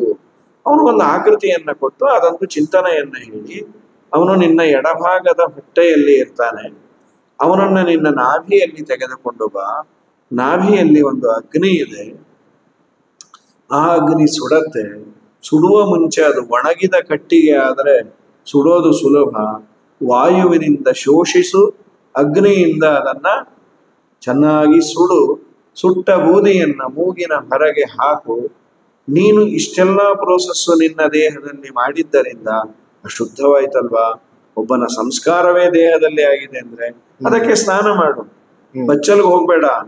ನಿನ್ನ ದೇಹದಲ್ಲೇ ವರುಣ ದೇವರು ಪರಮಾತ್ಮನ ಪಾದೋದಕದಿಂದ ನಿನ್ನನ್ನು ಶುದ್ಧ ಮಾಡ್ತಾ ಇದ್ದಾರೆ ಅನ್ನೋ ಚಿಂತನೆಯನ್ನ ಮಾಡಿದರೆ ಇದೇ ಗುರುಮಂತ್ರ. ನೀನು you are eligible to call God. ದೇವರನ್ನ ಕರಿಬೇಕಾದ್ರೆ ನಿಮ್ಮ ಮನೆಗೆ ಯಾರಾದ್ರೂ ದೊಡ್ಡವರು ಬರ್ತಾರೆ ಅಂದ್ರೆ ಪ್ರಾಯ ನನ್ನ ಮನೆಯನ್ನ ಎಕ್ಸ್ಟ್ರಾ ನೀಟ್ ಮಾಡಿರ್ತೇನೆ. ಅವ್ರ ಹತ್ರ ಏನ್ ಇಷ್ಟು ಚೆನ್ನಾಗಿ ಇಟ್ಕೊಂಡಿದ್ದೀರಿ, ನಾವು ಯಾವಾಗ್ಲೂ ಹೀಗೆ ಇಟ್ಕೋತೀವಿ. ಮತ್ತದಲ್ಲಿ ಅಂತಾರೆ ಅವ್ರು ಇದ್ದಕ್ಕಿದ್ದಾಗೆ ಬಂದಿದ್ರು ಗೊತ್ತಾಗಿರೋದು ಅಂತ. ನನ್ನ ಮನಸ್ಸೆಂಬ ಮನೆ ಶುದ್ಧವಾಗಬೇಕಾದರೆ ಮಾಡುವ ಒಂದು ಧಾರ್ಮಿಕ ಪ್ರೋಸೆಸ್ ಅನ್ನೇ ಗುರುಮಂತ್ರ ಅನ್ನೋ ಟೈಟಲ್ ಅನ್ನು ಕೊಟ್ಟಿದ್ದಾರೆ. ಇದನ್ನ ಮಾಡಿ ಎಲ್ಲ ಕೆಲಸ ಮಾಡಿ. ಈಗ ನೀವು ಹೇಳಿದ ಉತ್ತರದಿಂದ ಎರಡು ವಿಚಾರ ಅಂತೂ ನಾನು ಇಲ್ಲಿ ಹೇಳಲೇಬೇಕಾಚಾರ್ಯ. ಒಂದು, ನೀವು ಅವಾಗ ಮಧ್ಯದಲ್ಲಿ ಗಜೇಂದ್ರನ ಮೋಕ್ಷದ ಬಗ್ಗೆ ಹೇಳ್ತಿದ್ರಿ, ಮತ್ತೆ ದಾಸರಪ್ಪದ ಬಗ್ಗೆ ಹೇಳ್ತಿದ್ರಿ. ನಾವು ಹಿಂದಿನ ಪಾಡ್ಕಾಸ್ಟ್ ಮಾಡಿದಾಗ ದಾಸೋಹಂ ಯೂಟ್ಯೂಬ್ ಚಾನಲ್ ವೇಣುಗೋಪಾಲ್ ಅಣ್ಣ ಜೊತೆ ಪಾಡ್ಕಾಸ್ಟ್ ಮಾಡ್ತಿರ್ಬೇಕು. ಅವ್ರನ್ನ ನಿಮ್ಮನ್ನ ತುಂಬಾ ನೆನ್ಸಿದ್ರು. ಅವ್ರು ಹಾಡ್ತಿರೋದಕ್ಕೆ ನೀವು ಅವ್ರು ನೀವು ಪ್ರವಚನ ಕೇಳಿ ನಾನು ಮಧ್ಯದಲ್ಲಿ ಹಾಡು ಹಾಡ್ತಿರೋದ್ರಿಂದ ಆ ಹಾಡ್ ಬಗ್ಗೆ ಅವ್ರು ತಿಳ್ಕೊಂಡು ಅದನ್ನ ಅವ್ರು ಯೂಟ್ಯೂಬ್ ಅಲ್ಲಿ ಹಾಕ್ತಿದ್ರಂತೆ. ನಾವು ಹೇಳಿದ್ವಿ ನೆಕ್ಸ್ಟ್ ಅವ್ರ ಜೊತೆ ಪಾಡ್ಕಾಸ್ಟ್ ಮಾಡ್ತೇವೆ ಅಂತ ಅವ್ರು ತಿಳ್ಸಕ್ ಹೇಳಿದ್ರು. ಸೊ ಅದೊಂದು. ಎರಡನೇದು, ನೀವು ಇದು ರಿಯಲ್ ಟೈಮ್ ಎಕ್ಸಾಂಪಲ್ ಕೊಟ್ಟಾಗಿ OTP ಬಗ್ಗೆ ಹೇಳಿದ್ರದೆಲ್ಲ ಹೇಳ್ತಿರೋಬೇಕಾರೆ ನಾನು ಸ್ವಲ್ಪ ದಿವಸ ಮುಂಚೆ ನಾವು ಮಠ ಮಂದಿಗಳೆಲ್ಲ ಹೋಗ್ತಾ ಇದ್ವಿ. ನಾವು ಕೇಳಿದ್ವಿ, ಈಗ ಪವಮಾನಾಚಾರ್ಯ ಹಿಂಗ್ ಪಾಡ್ಕಾಸ್ಟ್ ಮಾಡ್ತೇವೆ, ನಿಮ್ಗೆ ಏನಾದ್ರು ಪ್ರಶ್ನೆ ಇದೆಯಾ ಹಾಗೆ ಅಂತ. ಆದ್ರೆ ಒಬ್ಬ ನನಗೆ ಒಂದು ಸುಂದರವಾದ ಒಂದು ಉತ್ತರ ಕೊಟ್ಟ ಆಚಾರ್ಯ. ಅದನ್ನ ನಿಮ್ಗೆ ಹೇಳ್ಬೇಕು ಅಂತ ಈ ಸನ್ನಿವೇಶದಲ್ಲಿ. ಅವನು ನಂಗೆ ಆಕ್ಚುಲಿ ವಿಡಿಯೋ ತೋರಿಸ ಒಂದು ಪ್ರವಚನ ಸೀರೀಸ್ ಅಲ್ಲಿ ನೀವು ಹೇಳ್ತಿರ್ಬೇಕಾದ್ರೆ ಸಂಜೆಯ ವೇಳೆ ರುದ್ರದೇವರು ಓಡಾಡ್ತಿರ್ತಾರೆ. ಸೊ ಆ ಸಮಯದಲ್ಲಿ ನಾವು ಆದಷ್ಟು ಮನೇಲೆ ಪಾರಾಯಣ ಇತ್ಯಾದಿಗಳು ಅಥವಾ ದೀಪ ಹಚ್ಚೋದು ಮಾಡಬೇಕು. ಆದ್ರೆ ಈಗಿನ ಯುವಕರು ನೋಡಿದ್ರೆ ನೀವೆಲ್ಲ ಚಾಟ್ಸ್ ತಿಂತಾ ಇರ್ತೀರಿ, ರುದ್ರದೇವರೇ ಓಡೋಗ್ತಾರೆ ಹಾಗೆ ಹೇಗೆ ಅಂತ. ಅವ್ನಿಗೆ ಅದು ಎಷ್ಟು ಮನ್ಸಿಗೆ ಹತ್ತಿತು ಅಂತಂದ್ರೆ, ಇನ್ಕ್ಲೂಡಿಂಗ್ ಅಸ್, ಇವಾಗ ನಮ್ಗೆ ಅದೆಷ್ಟು ಇನ್ಸ್ಪಿರೇಷನ್ ಆಯ್ತು. ಅವತ್ತಿಂದ ಅವನು ಗುರುವಾರ ಮೀನ್ಸ್ ಚಾಟ್ಸ್ ಇರೋದು ಬಿಟ್ಬಿಟ್ಟಿದ್ದಾನೆ. Is trying to do more. But ಅದೊಂದು ಲೈನ್ ಇಂದ ಆಚಾರ್ಯ ಹೇಳಿದಾನೆ, ನಾನು ಗುರುವಾರ ಬಿಟ್ಬಿಟ್ಟಿದ್ದೀನಿ ಅಂತ. ಸೊ ಈ ತರ ಸನ್ನಿವೇಶಗಳು ನಮ್ಗೆ ಪದೇ ಪದೇ ನಿಮ್ ಪ್ರವಚನದಿಂದ ಇವಾಗ ಈಗ ಕೂತ್ಕೊಂಡು ನಮ್ಗೆ ಅನಿಸ್ತದೆ ಎಷ್ಟು ರಿಯಲ್ ಟೈಮ್ ಎಕ್ಸಾಂಪಲ್ಸ್ ಕೊಡ್ತಾ ಇದೀನಿ. ಮುಂದೆ ಹೋಗೋದಾದ್ರೆ ಆಚಾರ್ಯ ಇನ್ನೊಬ್ರು ಪ್ರಶ್ನೆ ಕೇಳಿದ್ದಾರೆ. ಈಗ ಅವ್ರ ಮನೇಲಿ ತಂದೆ ಅಥವಾ ಅವ್ರ ಅಣ್ಣ ದೇವ್ರ ಪೂಜೆ ಮಾಡಕ್ಕೆ ಅವ್ರಿಗೆ ಅಧಿಕಾರ ಉಂಟು. ಅದೇ ರೀತಿ ಹೆಣ್ಮಕ್ಳಿಗೆ ಸ್ಪೆಸಿಫಿಕ್ ಆಗಿ ಯಾವ್ದಾದ್ರು ಆಚರಣೆಗೆ ಅವ್ರಿಗೆ ಇದೆಯಾ ಅಂತ ಒಂದು ಪ್ರಶ್ನೆ. ಪ್ರಥಮತಃ ಕೇಳಿ ತಮ್ಮ ಜೀವನದಲ್ಲಿ ಅಡಾಪ್ಟ್ ಮಾಡಿಕೊಂಡಂತಹ ಎಲ್ಲ ಜಿಜ್ಞಾಸುಗಳಿಗೆ ಅಭಿನಂದನೆಗಳು. ಆಚಾರ್ಯರ ಮಾತದು ನಾನು ಹೇಳಿದ್ದು, ರುದ್ರದೇವರು ಓಡಾಡ್ತಾ ಇರ್ತಾರೆ ಅಂತ. ಬಹಳ ಸಂತೋಷ. ನಾನು ಯಾವಾಗಲೂ ಪುರಾಣ ಅಥವಾ ಯಾವುದೇ ಒಂದು ಇದು ಆಬ್ಸಲ್ಯೂಟ್ ಅಲ್ಲ, ಟೈಮ್ ಪಾಸ್ ಮಾಡುವ ಮಟೀರಿಯಲ್ ಅಲ್ಲ. ಕಾರಣ ಏನಾಗಿದೆ, ನಮ್ಮಲ್ಲಿ ಯಾವುದೋ ಒಂದು ಕಾಲಘಟ್ಟದಲ್ಲಿ ಯಾವುದೋ ಒಬ್ಬ ವ್ಯಕ್ತಿಯನ್ನ ಕುರಿತು ಹೇಳಿದ ಉಪದೇಶ ಇವತ್ತು ಅದರ ರಿಲೆವೆನ್ಸ್ ಏನು, ಮೇ ಬಿ 10 ನನಗೆ ಹೋಗತ್ತೆ ಇಷ್ಟೇನೋ, ಅಥವಾ ಇವತ್ತಿಗೂ ಅದು ಉಪಯೋಗ ಬೀಳತ್ತಾ ಅನ್ನೋ ಒಂದು ದೊಡ್ಡ ಕ್ವಶನ್. ಮಹಾಭಾರತವೋ ರಾಮಾಯಣವೋ ನಿಜವಾಗ್ಲೂ ಅದರ ರಿಲೆವೆನ್ಸ್ ಇರೋದು ಇವತ್ತಿಗೂ ಅದು ನಾನು ನೋಡುವ ದೃಷ್ಟಿಯಲ್ಲಿ ಓಪನ್ ಆಗತ್ತೆ. ನನ್ನ ಇವತ್ತಿನ ಸಮಸ್ಯೆಗಳಿಗೆ ತುಂಬಾ ಉತ್ತರವನ್ನ ಅದು ಕೊಡುತ್ತೆ. ಸೊ ಅದೆಂದು ಆಬ್ಸಲ್ಯೂಟ್ ಟೆಕ್ನಾಲಜಿ ಆಗೋದೇ ಇಲ್ಲ. ಆ ದೃಷ್ಟಿಯಲ್ಲಿ ನಾವು ನೋಡ್ಬೇಕು. ಯಾವ್ದೋ ಒಂದಿನ ಯಾವ್ದೋ ಕಥೆ ಹೇಳಿದೆ, ಆ ದೃಷ್ಟಿಯಲ್ಲಿ ನೋಡಬೇಡಿ. ಅಲ್ಲಿ ಹೇಳುವ ಎಲ್ಲ ಅಂಶಗಳು ನನ್ನಲ್ಲಿ ಇದೆಯಾ? ನಾನು ಎಲ್ಲ ಕಾಲದಲ್ಲೂ ನಾವು ಮಾಡೋದು ಇಷ್ಟೇ. ಇವತ್ತು ತುಂಬಾ ಅಡ್ವಾನ್ಸ್ಮೆಂಟ್ ಆಫ್ ಟೆಕ್ನಾಲಜಿ ಆಗಲಿ, ಹಿಂದೆ ಟೆಕ್ನಾಲಜಿ ಅಡ್ವಾನ್ಸ್ಮೆಂಟ್ ಇಲ್ಲದೆ ಇರಲಿ, what you are going to do? ಎಲ್ಲರೂ ಮಾಡುವುದು ಹೊಟ್ಟೆಗಾಗಿ, ಗೇಣು ಬಟ್ಟೆಗಾಗಿ. ಇದಕ್ಕಿನ್ನ ದೊಡ್ಡದೇನಿದೆ? ವೆರೈಟೀಸ್ ಅನ್ನ ಹೇಳುವುದು. ಹೊಟ್ಟೆ ತುಂಬಲಿಕ್ಕೆ ಸಂಪಾದನೆ, ಹೊಟ್ಟೆ ತುಂಬಿದ ಮೇಲೆ ಒಳ್ಳೆ ನಿದ್ದೆ ಮಾಡಲಿಕ್ಕೆ ಒಂದು ತಾಣ, ಸುಖಕ್ಕಾಗಿ ಭೋಗಕ್ಕಾಗಿ ಅವನ ಪ್ರಯತ್ನ. ಇದಕ್ಕಿನ್ನ ಇನ್ನು ಹೆಚ್ಚಿನದ್ದು ಏನ್ ಮಾಡ್ತೇವೆ ನಾವು ನಮ್ಮ ಜೀವನದಲ್ಲಿ? ಬಡವರು ಬದುಕ್ತಾ ಇದ್ದಾರೆ, ಶ್ರೀಮಂತರು ಬದುಕ್ತಾ ಇದ್ದಾರೆ, ಭವಣೆಯನ್ನ ಪಡ್ತಾ ಇದ್ದಾರೆ. ನಾನು ಭವಣೆಯನ್ನ ಪಟ್ಟಿಲ್ಲ ಅಂತ. ಅವನ ಬಡವನ ಭವಣೆಯಲ್ಲೂ ಒಂದು ಆನಂದ ಇದೆ, ಶ್ರೀಮಂತಿಕೆಯಲ್ಲೂ ನೋವಿದೆ. ಎಲ್ಲರಿಗೂ 100% ಸುಖವನ್ನ 100% ದುಃಖವನ್ನ ಭಗವಂತ ಏನು ಕೊಡೋದಿಲ್ಲ. ಈ ದಿಶೆಯಲ್ಲಿ ಎಲ್ಲವೂ ಇವತ್ತಿಗೆ ಪ್ರಯೋಜನ ಇದೆ ಅಂತ. ಈಗ ಪ್ರಕೃತ ಪ್ರಶ್ನೆಗೆ ಹೇಳುವುದಾದ್ರೆ, ಪುರುಷರು ಪೂಜೆಯನ್ನ ಮಾಡ್ತಾರೆ, ಸ್ತ್ರೀಯರಿಗೆ ಪೂಜಾಧಿಕಾರವನ್ನ ಶಾಸ್ತ್ರ ಕೊಟ್ಟಿಲ್ಲ. ಇದು ಆಂತರ್ಯ. ಅನೇಕ ಜನ ಪ್ರಶ್ನೆಯನ್ನ ಕೇಳ್ತಿರ್ತಾರೆ, ನಾವ್ಯಾಕೆ ಶಾಲಿಗ್ರಾಮಾದಿಗಳನ್ನ ಪೂಜೆ ಮಾಡಬಾರ್ದು ಅದೇ ಪ್ರಶ್ನೆ ಅನ್ನೋದು ಪ್ರಶ್ನೆ. ಒಂದೇನಂದ್ರೆ, ಒಂದು ಒಂದು ಇಂಡಸ್ಟ್ರಿ ಅಂತ ತೆಗೆದುಕೊಂಡ್ರೆ ಎಲ್ಲ ಡಿಪಾರ್ಟ್ಮೆಂಟಲ್ಲೂ ಅವರವರ ಯೋಗ್ಯತೆಗೆ ತಕ್ಕಂತೆ ಒಂದು ಅಸೈನ್ಮೆಂಟ್ ಅನ್ನ ಕೊಟ್ಟಿರ್ತಾರೆ. ಎಲ್ಲರೂ ಎಲ್ಲ ಮಾಡಿದರೆ ಕಂಪನಿ ಮುಳುಗೋಗುತ್ತೆ. ಒಬ್ಬೊಬ್ಬ ಒಂದೊಂದು ಕೆಲಸವನ್ನ ಪರ್ಫೆಕ್ಟ್ ಆಗಿ ಮಾಡಬೇಕು. ಸೆಕ್ಯೂರಿಟಿಯಿಂದ ಪ್ರಾರಂಭ ಆಗತ್ತೆ. ಗೇಟಿನಲ್ಲಿರುವ ಸೆಕ್ಯೂರಿಟಿಗೆ ತುಂಬಾ ದೊಡ್ಡ ಜವಾಬ್ದಾರಿ. ಎಲ್ಲರನ್ನ ಬಿಡೋ ಹಾಗಿಲ್ಲ. ಅವನು ಬಿಡಬೇಕಾದ್ರೂ ಕಣ್ಣಲ್ಲಿ ಕಣ್ಣಿಟ್ಟು ಅವ್ರ ಗಾಡಿ ನಂಬರು ಏನು, ಅವ್ರ ಫೋನ್ ನಂಬರ್ ಎಲ್ಲ ಬರೆಸಿಕೊಂಡು ಯಾರನ್ನ ಅವ್ರು ಮೀಟ್ ಮಾಡ್ಲಿಕ್ಕೆ ಬರ್ತಾ ಇದ್ದಾರೆ ಅವ್ರ ಹತ್ರ ಒಂದ್ಸಲಿ ಅವನು ತಗೋಬೇಕು. ಫೋನ್ ಮಾಡಿ ಅವ್ನು ತಗೋಬೇಕು. ಅವನ ಕೆಲಸವನ್ನು ಮಾಡಬೇಕು. ಮೇ ಬಿ ಅವನು ತುಂಬಾ ಓದಿರ್ಬೋದು, ಕೆಲಸ ಸಿಕ್ಕಿಲ್ಲ ಅಂತ ಸೆಕ್ಯೂರಿಟಿಯ ಕೆಲಸ ಮಾಡ್ತಿರಬಹುದು. ನಿನಗೆ ಅಸೈನ್ ಆಗಿದ್ದು ಸೆಕ್ಯೂರಿಟಿ ಜಾಬ್. ನಾನು ಬಹಳ ಬುದ್ಧಿವಂತ, ನಾನು ಅಲ್ಲೂ ಇರ್ತೇನೆ, ಆಗಾಗ ನಾನು ಬಂದು ಕಂಪ್ಯೂಟರ್ ಮೇಲೆ ಕೂತ್ಕೊಂಡು ಏನೋ ಟೈಪ್ ಮಾಡ್ತಾ ಇರ್ತೇನೆ ಅಂತಂದ್ರೆ ಎರಡೂ ಹಾಳಾಗುತ್ತೆ. ಇದು ಅರ್ಧ ಆಗತ್ತೆ, ಅದು ಅರ್ಧ ಆಗತ್ತೆ. ಅದರಂತೆ ಕಂಪನಿಯ ಸಿಇಒ ಇರ್ತಾನೆ. He should not come and he should not sit in that seat. ಯಾರು ಬರ್ತಾರೆ ನಾನು ನೋಡ್ತೇನೆ ಅಂತ ಅವನು ಕಂಪನಿಗೆ ಆರ್ಡರ್ ತರ್ಲಿಕ್ಕೆ ಓಡಾಡ್ತಾ ಇರ್ಬೇಕು. ಒಂದು ಸಿಸ್ಟಮ್ ನಡಿಬೇಕಾದ್ರೆ ಮನೆಯಲ್ಲೇ ಅಥವಾ ಒಂದು ಯಾವ್ದಾನ ಫಂಕ್ಷನ್ ಇದೆ, ಅಡಿಗೆಯವರು ಅಡಿಗೆ ಮಾಡ್ತಾ ಇರ್ಬೇಕು. ಪೂಜೆ ನಡೀತಾ ಇರ್ಬೇಕಾದ್ರೆ ಪಾರಾಯಣದವರು ಪಾರಾಯಣ ಮಾಡಬೇಕು. ಯಾರ್ಯಾರಿಗೆ ಏನು ಜವಾಬ್ದಾರಿಯನ್ನ ಹೇಳಿದ್ದಾರೆ. ಅಡಿಗೆ ಅವನು ನಾನು ಒಂದು ಪೂಜೆ ಮಾಡ್ತಾ ನೋಡ್ತಾ ಕೂತ್ಕೊಳ್ತೇನೆ ಅಂದ್ರೆ ಗತಿ ಏನು? ಹಾಗೆ ಸ್ವಾಮಿಗಳ ಪೂಜೆ ಮುಂದುವರಿಯೋದಿಲ್ಲಪ್ಪ, ನೀನು ಹೋಗು ಅಂತಾನೆ ಕಳಿಸ್ತಾರೆ. ಹೆಣ್ಣು ಮಕ್ಕಳಿಗೆ ಪೂಜೆಯ ಅಧಿಕಾರ ಇಲ್ಲ ಅಂತ ಇಲ್ಲೇ ಇಲ್ಲ. ಅವರು ಗಂಡನ ಕೈಯಲ್ಲಿ ಪೂಜೆ ಮಾಡಿಸಿದಾಗ 50% ಆ ಪುಣ್ಯ ಅವರಿಗೆ ಸಹಜವಾಗಿ ಬಂತು. ಹೆಣ್ಣಿಗೆ ಜವಾಬ್ದಾರಿ ತುಂಬಾ ಇದೆ. ಮನೆಯನ್ನು ನೋಡಿಕೊಳ್ಳಬೇಕು, ಅತ್ತೆ ಮಾವಂದಿರನ್ನು ನೋಡ್ಕೊಳ್ಬೇಕು. ಇವತ್ತು ಏನಾಗಿದೆ ಅಂದ್ರೆ ಸೀಮಿತ ಆಗಿದೆ. ನಾನು, ನನ್ನ ಗಂಡ, ನನ್ನ ಮಗು ಇಷ್ಟೇ ಆಗಿರೋದ್ರಿಂದ ಸ್ವಲ್ಪ ಫ್ರೀನೆಸ್ ಸಿಗ್ಬೋದು. ಸಿಗ್ತಿರ್ಲಿಲ್ಲ. ನಿನ್ನ ಅತ್ತೆ ಮಾವನನ್ನು ನೋಡ್ಕೊಳ್ಬೇಕು, 10 ಮಕ್ಕಳನ್ನು ನೋಡ್ಕೊಳ್ಬೇಕು, ಗಂಡನಿಗೆ ಪೂಜೆಗೆ ಅಣಿ ಮಾಡಿ ಕೊಡಬೇಕು, 30-40 ಜನದ ಅಡಿಗೆಯನ್ನ ಮಾಡಬೇಕಾಗಿತ್ತು, ಪಾತ್ರೆಯನ್ನು ಅವಳೆ ತಿಕ್ಕಬೇಕಾಗಿತ್ತು, ಬಟ್ಟೆಯನ್ನು ಅವಳೆ ಒಗಿಬೇಕಾಗಿತ್ತು, ನೀರನ್ನು ಅವಳೆ ತರಬೇಕಾಗಿತ್ತು. ಅವಾಗ ಪೂಜೆ ಮಾಡಿಲ್ಲ ಅನ್ನೋ ಆಲೋಚನೆನೇ ಬಂದಿರಲಿಲ್ಲ. ಯಾಕೆಂದ್ರೆ ಇದು ಮಾಡೋ ನಮ್ಮ ಪುಣ್ಯ ಸದ್ಯ ಪೂಜೆ ಒಂದು ನಮ್ಗೆ ಹೇಳಿಲ್ಲ. ಇವತ್ತು ಕೆಲವರು ಮನೆಯಲ್ಲಿ ಹೇಳ್ತಿರ್ತಾರೆ, ಎಲ್ಲ ನಮ್ಮ ಹತ್ರನೇ ಮಾಡಿಸ್ರಿ, ಸದ್ಯ ದೇವರ ದಯಿಂದ ಪೂಜೆ ಒಂದು ನಮ್ಗೆ ಹೇಳಿಲ್ಲ, ಇಲ್ಲ ಅದನ್ನು ನೀನೇ ಮಾಡುವಂತ ಇದ್ರಿ. ಅದಕ್ಕೆ ಏನ್ ಮಾಡಿದ್ದಾರೆ, ನೀನು ಮಾಡೋದೇ ಒಂದು ಪೂಜೆ. ಕೃಷ್ಣ ಹೇಳ್ತಾನೆ, ನಿನ್ನ ಪತಿಯ ಸೇವೆಯನ್ನ ಮಾಡುದು. ಗೋಪಿಕಾಸ್ತ್ರೀಯರಿಗೆ ಹೇಳ್ತಾನೆ, ಹೊಸದಾಗಿ ನನ್ನ ಪೂಜೆಯನ್ನ ನೀವು ಮಾಡಬೇಡಿ. ಯಾಕೆ ನೀವು ಹುಡುಕ್ತೀರಿ? ನಿಮ್ಮ ಪತಿಯ ಸೇವೆಯನ್ನ ಚೆನ್ನಾಗಿ ಮಾಡಿ, ನಾನು ಒಲಿತೇನೆ. ಎಷ್ಟು ಚೆನ್ನಾಗಿದೆ ನೋಡಿ. ಗಂಡ ಹೆಂಡತಿ ಪ್ರೀತ್ಯಾಸ್ಪದದಿಂದ ಇರಬೇಕಾದ್ರೆ ಒಂದು ಧಾರ್ಮಿಕ ಚೌಕಟ್ಟನ್ನ ಹಾಕ್ತು. ಇಷ್ಟೇ ಅಲ್ವಾ? ಕೋಟಿಗಟ್ಟಲೆ ಖರ್ಚು ಮಾಡಿ ಮದುವೆ ಮಾಡಿ 1 ವರ್ಷಕ್ಕೆ ಅವರು ದೇವರ ದಯದಿಂದ ಕಂಡ ದೇವಸ್ಥಾನಕ್ಕೆ ಸುತ್ತುತ್ತಾ ಇರ್ತಾರೆ ಗಂಡ ಹೆಂಡತಿ. ಯಾಕೆಂದ್ರೆ ಮಕ್ಕಳಾಗಿಲ್ಲ ಅಂತ ಅಲ್ಲ, ಡೈವರ್ಸ್ ಸಿಕ್ಕಿಲ್ಲ ಅಂತ. ಇದು ಬೇಕಾ? ಕೋಟಿಗಟ್ಟಲೆ ಖರ್ಚು ಮಾಡಿ 100 ಜನದ ಆಶೀರ್ವಾದವನ್ನು ಮಾಡಿಸಿ ಅಗ್ನಿ ಸಾಕ್ಷಿಯಾಗಿ. ಹಾಗಾದ್ರೆ ಏನು? ಹೊಂದಿಕೊಂಡು ಇರು, ನಿನ್ನ ಪತಿಯನ್ನೇ ದೇವರು ಅಂತ ನೀನು ಪೂಜೆ ಮಾಡು, ಹೊಂದಾಣಿಕೆಯಿಂದ ಇರು, ಪ್ರೀತಿಯಿಂದ ಇರು ಅಂತ ಹೆಣ್ಣು ಮಕ್ಕಳಿಗೆ ಈ ದಿಶೆಯಲ್ಲಿ ನೀನು ಪೂಜೆಯನ್ನ ಮಾಡಬೇಡ ಅಂತ ಅವರಿಗೆ ಆದ ಕೆಲವು ಪೂಜೆಗಳು ಹೇಳಿದ್ದಾರೆ. ರಂಗೋಲೆಯನ್ನ ಹಾಕು. ಯಾಕೆಂದ್ರೆ ದೇವರು ತನ್ನ ಪೂಜೆಯನ್ನ ಮಾಡಲಿಕ್ಕೆ 11 ಸ್ಥಳಗಳನ್ನ ಭಾಗವತದಲ್ಲಿ ಹೇಳ್ತಾ, ರಂಗವಲ್ಲಿಯಲ್ಲೂ ದೇವರನ್ನ ಕಾಣಬಹುದು ಅಂತ. ರಂಗವಲ್ಲಿಯಲ್ಲೂ ದೇವರನ್ನ ಕಂಡ ಮಹಾನುಭಾವಳು ನಮ್ಮ ಹೆಳಮನಕಟ್ಟೆ ಗಿರಿಯಮ್ಮ. ರಂಗವಲ್ಲಿ ಹಾಕಿದಾಗ ರಂಗವಲ್ಲಿಯಲ್ಲಿ ದೇವರನ್ನ ಕಂಡಿದ್ದಾರೆ. ಜಗನ್ನಾಥದಾಸರು ರಂಗವಲಿದ ದಾಸರು ಅಂತ. ಅವರಿಗೆ ರಂಗವಲ್ಲಿಯಲ್ಲಿ ದೇವರು ಕಂಡಿದ್ದಂತೆ. ಇವತ್ತಿಗೂ ಒಂದು ಇನ್ಸಿಡೆಂಟ್ ಹೇಳ್ತಾರೆ. ಒಂದು ದೊಡ್ಡ ಮೇನೆ ಇದೆ ಮಾನವಿಯಲ್ಲಿ, ಜಗನ್ನಾಥದಾಸರ ಮನೆ. ಅದು ಇವತ್ತು ದೇವಸ್ಥಾನ ಆಗಿದೆ. ಅಲ್ಲಿ 2-3 ಅಂಶಗಳು ತುಂಬಾ ಚೆನ್ನಾಗಿದೆ.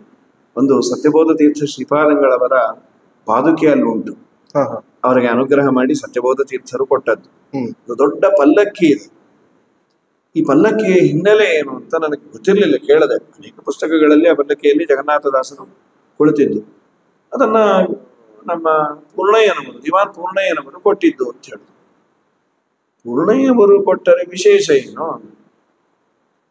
ಅದು ದೊಡ್ಡ ವಿಶೇಷ ಅಂತಲ್ಲ, ಈ ಸ್ಪಾನ್ಸರ್ಡ್ ಅಂತ ಆಗತ್ತದು, ಹೌದು. ವಿಶೇಷ ಅಂತ ಆಗಲ್ಲ. ಅದರ ಹಿನ್ನೆಲೆ ಒಂದಿದೆ. ಮೈಸೂರಿನಲ್ಲಿ ಇವರು ರಂಗನಾಥನ ರಂಗೋಲೆಯನ್ನ ಹಾಕಿದ್ದಾರೆ. ಮೈಸೂರಿನಲ್ಲಿ ಶ್ರೀರಂಗಪಟ್ಟಣದ ರಂಗನಾಥನ ರಂಗೋಲೆ, ಕಿರೀಟ ರಂಗೋಲೆಯಲ್ಲಿ ಹಾಕಿಲ್ಲ. ಕಿರೀಟ ಹಾಕದೆ ರಂಗನಾಥನ ರಂಗೋಲೆಯನ್ನ, ರಂಗೋಲೆಯಲ್ಲಿ ಕಿರೀಟವನ್ನ ಬಿಡಿಸಿಲ್ಲ. ಪೂರ್ಣಯ್ಯನವರು ನೋಡಿ ಆನಂದ ಪಟ್ಟು ತುಂಬಾ ಕೋಪ ಮಾಡಿಕೊಂಡ್ರಂತೆ. ರಂಗನಾಥನಿಗೆ ಕಿರೀಟ ಹಾಕಿಲ್ಲ ನೀವು, ಇದೇನು ರಂಗೋಲೆ? ಜಗನ್ನಾಥದಾಸರು ಏನನ್ಬೇಕು, ಇವತ್ತು ರಂಗನಾಥನಿಗೆ ಅಲ್ಲಿ ಕಿರೀಟ ಹಾಕಿಲ್ಲ, ಅದಕ್ಕೆ ನಾನು ಹಾಕಿಲ್ಲ ಅಂದ್ರಂತೆ.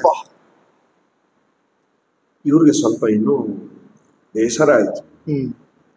ದಿವಾನರು ಹೇಳಿದಾಗ ಏನೋ ಮರ್ತಿದ್ದೇನೆ ಅನ್ನೋದು ಅಥವಾ ಇನ್ನೇನೋ ಕಾರಣ, ರಂಗೋಲೆ ಬಿಟ್ಟಾರೋ ಅನ್ನೋದು ಬಿಟ್ಟು ಇವರು ಮೈಸೂರಲ್ಲಿ ಕೂತ್ಕೊಂಡು ಅಲ್ಲಿ ಶ್ರೀರಂಗಪಟ್ಟಣದಲ್ಲಿ ರಂಗನಾಥನಿಗೆ ಕಿರೀಟ ಹಾಕಿಲ್ಲ ಅಂದ್ರೆ ಏನಿದು ಉದ್ದಷ್ಟತನ ನಿಮ್ದು? ನನ್ನ ಜೊತೆಯಲ್ಲಿ ನೀವು ನಿಮ್ಮ ಜೊತೆಗಾರರ ಜೊತೆ ಮಾತಾಡೋ ಥರ ಆಡ್ತೀರಿ. ಇಲ್ಲ, ರಂಗನಾಥನಿಗೆ ಇವತ್ತೇನು ಅಲಂಕಾರ ಇದೆಯೋ ನಾನು ಇಲ್ಲಿ ರಂಗೋಲೆ ಹಾಕಿ. ಅಲ್ಲ ಸ್ವಾಮಿ, ನಾನು ಕೇಳ್ತೇನೆ, ನೀವು ಇಲ್ಲಿದ್ದೀರಿ, ನಿಮ್ಗೇನು ಶ್ರೀರಂಗಪಟ್ಟಣದ್ದು ಕಾಣತ್ತಾ?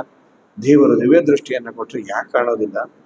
ನಾನು ಹಾಕಿದ್ದಲ್ಲ, ಅವನು ನನ್ನಿಂದ ಹಾಕ್ಸಿದ್ದು ಅಂದ್ರಂತ. ನೀವು ಹೀಗೆಲ್ಲ ಮಾತಾಡಬಾರದು, ಉದ್ದಟತನ ಜಾಸ್ತಿ ಆಯ್ತು, ನಿಮ್ಗೆ ಸ್ವಲ್ಪ ಮರ್ಯಾದೆ ಇದೆ ಅಂತ ನೀವು ನೋಡಿಕೊಂಡು ಬನ್ನಿ ಅಂದ್ರು ಅವರು. ಅವತ್ತಿನ ಕಾಲದಲ್ಲಿ ಅದೇನು ಫಾಸ್ಟ್ ಆಗಿ ಹೋಗು ಕುದುರೆ ಇತ್ತು, ಅದ್ರ ಮೇಲೆ ಕಳಿಸಿ ಇಬ್ಬರನ್ನ ನೋಡಿಕೊಂಡು ಬನ್ನಿ ಅಂತ. ಅಕ್ಷರಶಃ ಅಲ್ಲಿ ಹೋಗಿ ನೋಡಿದ್ರೆ ಅವತ್ತು ಆ ರಂಗನಾಥನಿಗೆ ಕಿರೀಟ ಹಾಕಿಲ್ಲ. ಅವ್ರ ಹತ್ರ ಬರಿಸಿಕೊಂಡು ಬನ್ನಿ ಅಂದ್ರೆ ಯಾಕೆ ಕಿರೀಟ ಹಾಕಿಲ್ಲ ರಂಗನಾಥನಿಗೆ? ಅದು ಕಿರೀಟದ ಒಂದು 4-5 ಹರಳುಗಳು ಬಿದ್ದೋಗಿತ್ತು, ಅದನ್ನ ರಿಪೇರಿಗೆ ಕೊಟ್ಟಿದ್ದೇವೆ, 4-5 ದಿವಸ ಆಯ್ತು, ಇನ್ನೂ ಅವರು ಕೊಟ್ಟಿಲ್ಲ. ಬಂದು ಹೇಳಿದ್ರೆ ಚೆನ್ನಾಗಿ ಸಾಷ್ಟಾಂಗ ನಮಸ್ಕಾರ ಮಾಡಿ, ನಿಮ್ಮ ದಾಸಾನುದಾಸರು ಶ್ರೀರಂಗಪಟ್ಟಣದ ರಂಗನಾಥ ನಿಮಗೆ ದರ್ಶನ ಕೊಟ್ಟು ಇಲ್ಲಿ ನಿಮ್ಮ ಕೈಯಲ್ಲಿ ರಂಗೋಲೆ ಹಾಕಿಸ್ಕೊಳ್ತಾನೆ, ರಂಗ ಒಲಿದ ದಾಸ. ಆಗ ಹೇಳಿದ್ರಂತೆ, ನೀವು ಇನ್ನ ನೆಲದ ಮೇಲೆ ಕಾಲಿಡಬೇಡಿ, ಎಲ್ಲಿ ಓಡಾಡೋದಾದ್ರೂ ಮೇಲೆ ಎಲ್ಲಿ ಓಡಾಡಿ ಅಂತ ಈ ಹಿನ್ನೆಲೆ ಇದೆ ಅಂತ. ವಿಶೇಷವಾಗಿ ರಂಗೋಲೆ ನಮ್ಮಲ್ಲಿ ಪುರುಷರು ಹಾಕ್ತಾರೆ, ಸ್ತ್ರೀಯರು ಹಾಕೇ ಹಾಕ್ಬೇಕು ಅಂತ ನಮ್ಮ ಹಿರಿಯರೆಲ್ಲ ಒಂದು ಪದ್ಧತಿಯನ್ನ ಇಟ್ಕೊಂಡ್ಯಾರೆ. ಅದು ದೇವರ ಪೂಜೆನೇ ಅಲ್ವಾ? ಮಾಧ್ಯಮ ಬೇರೆ. ಒಂದು ಕಂಪನಿಯಲ್ಲಿ ಒಬ್ಬೊಬ್ಬರು ಒಂದೊಂದು ಕೆಲಸ ಮಾಡ್ತಾ ಇದ್ದಾರೆ. ಒಬ್ಬನದು ಆ ರೂಮು, ಇನ್ನೊಬ್ಬನದು ಈ ರೂಮು, ಇವನು ಮಾಡೋ ಕೆಲಸದ್ದು ವೆರೈಟಿ ಬೇರೆ. ಅಂಥದೋಗತ್ವ ಇವನಿಗೂ ಸಂಬಳ ಚೆನ್ನಾಗಿ ಬರುತ್ತೆ, ಕಂಪನಿ ನಡಿಲಿಕ್ಕೆ ಇವನು ಕಾರಣ, ಅವನು ಕಾರಣ. ನಿನ್ನ ಮನೆ ಎಂಬ ಕಂಪನಿ, ಸಂಸಾರವೆಂಬ ಕಂಪನಿ ನಡಿಬೇಕಾದ್ರೆ ನಿನ್ನ ಜವಾಬ್ದಾರಿಯ ಲಿಮಿಟೇಷನ್ಸ್ ಅಲ್ಲಿ ನೀನಿರುವಂತ. ಅದು ಒಂದು ದೇವರ ಪೂಜೆ. ಮುಖ್ಯ ದೇವರ ಪೂಜೆಗೆ ಬೇಕಾದದ್ದೆಲ್ಲ ಮಾಡಿಕೊಳ್ಳೋ ಹೆಣ್ಣು ಮಗಳಲ್ಲಿ ಪಂಚಾಮೃತಕ್ಕೆ ಅಭಿಷೇಕಕ್ಕೆ ಹೆಚ್ಚಿ ಕೊಡ್ತಾಳೆ, ದೇವರ ನೈವೇದ್ಯಕ್ಕೆ ಅಡಿಗೆಗೆ ಎಲ್ಲ ಮಾಡಿ ಕೊಡ್ತಾಳೆ. ಎಲ್ಲವನ್ನ ದೇವರ ಉಪಕರಣಗಳನ್ನ ತೊಳೆದರೆ ಉಪಕರಣ, ಅದನ್ನ ಹೇಳ್ತಾರೆ ಹರಿಕಥಾಮೃತ ಸಾರದಲ್ಲಿ. ದೇವರ ಪಾತ್ರೆಯನ್ನ ತಿಕ್ಕಿ ಕೊಟ್ಟರೆ ಉಪಕರಣ ಅನ್ನೋದಕ್ಕೆ ನಾ ಅನ್ನೋದು 5ನೇ ಅಕ್ಷರ, ಆಮೇಲೆ ಊ ಅನ್ನೋದು ಉಪಕರಣ ಅನ್ನೋದ್ರಲ್ಲಿ ಊ ಅನ್ನೋದು 3, ಪ ಅನ್ನೋದು 1ನೇ ಅಕ್ಷರ ಪವರ್ಗದಲ್ಲಿ 3 ಅಥವಾ 5, ಅ ಆ ಇ ಈ ಉ 5, 1 ಕ 1 ರ ಯಾ ರ 2 ನ 5, 52,115 ಅಥವಾ 13 ರೂಪಗಳನ್ನ ಪೂಜೆ ಮಾಡಿದ ಪುಣ್ಯ ಹೆಣ್ಣು ಮಕ್ಕಳಿಗೆ ದೇವರ ಪಾತ್ರೆಯನ್ನ ತೊಳೆದರೆ ಇದೆ ಅಂತ ಜಗನ್ನಾಥದಾಸರು ಹೇಳಿಕೊಡ್ತಾರೆ. ಇಲ್ಲ ಅಂತ ಹೇಳಿಲ್ಲ. ಮಾಡುವ ಮಾಧ್ಯಮ ಬೇರೆ. ಶಾಲಿಗ್ರಾಮವನ್ನು ಮುಟ್ಟೋ ಹಾಗಿಲ್ವಾ? ಮುಟ್ಟೋ ಹಾಗಿಲ್ಲ. ಆದ್ರೆ ದೇವರ ಪೂಜೆಯನ್ನ ಮಾಡಿದ ಪುಣ್ಯ ಬರ್ಲಿಲ್ವಾ? ದೇವರ ಪೂಜೆ ಗಂಡನಿಂದ ಮಾಡಿಸಿದ್ರೆ 50 ಬರುತ್ತೆ. ನೀವು ಪಾತ್ರೆಯನ್ನ ತೊಳೆದು ರಂಗೋಲಿಯನ್ನ ಹಾಕಿದ್ರೆ ಅವನಕ್ಕಿಂತ ಜಾಸ್ತಿ ನೀವು ಓವರ್ಟೇಕ್ ಮಾಡಿರ್ತೀರಿ. ಇದನ್ನ ನಾನು ಹೇಳಲಿಕ್ಕೆ ಬಯಸ್ತೇನೆ. ಇದು ಎಷ್ಟು ನೀವು ಚೆನ್ನಾಗಿ ಹೇಳಿದ್ರಿ ಅಂದ್ರೆ, ಇದರಲ್ಲಿ ಆಕ್ಚುಲಿ ಈ ಪ್ರಶ್ನೆ ಬಂದಾಗ ನಮ್ ತಲೆಯಲ್ಲಿ ಎದ್ದಿದ್ದು, ಇದು ಡಿಸ್ಕ್ರಿಮಿನೇಷನ್ ಆಗ್ತಿದೆಯಾ ಅನ್ನೋದು ಒಂದು ಪ್ರಶ್ನೆ ಇತ್ತು ಎಲ್ರಿಗೂ. ಯಾಕೆ ಅವ್ರಿಗೆ ಮಾತ್ರ ಒಳಗಡೆ ದೇವ್ರ ಮನೆ ಒಳಗಡೆ ಕುತ್ಕೊಂಡು ಅವ್ರಿಗೆ ಪೂಜಾ ಅಧಿಕಾರ ಇದೆ, ಹೆಣ್ಮಕ್ಳಿಗೆ ಏನ್ ಇನ್ಫೀರಿಯರ್ ಕನ್ಸಿಡರ್ ಮಾಡ್ತಿದೆ ಶಾಸ್ತ್ರ ಅಂತ. ಆಕ್ಚುಲಿ ಅವ್ರಿಗೆ ಹೆಚ್ಚಿನ ಮರ್ಯಾದೆ ಕೊಟ್ಬಿಟ್ಟು ಅವ್ರಿಗೆ ಹೆಚ್ಚು ಆದಷ್ಟು ಆಪರ್ಚುನಿಟೀಸ್ ಹೆಣ್ಮಕ್ಳಿಗೆ ಈ ಉತ್ತರದಿಂದ ಆಕ್ಚುಲಿ ನಮಗೆ ಗೊತ್ತಾಯ್ತಾ ಆಚಾರ್ಯ?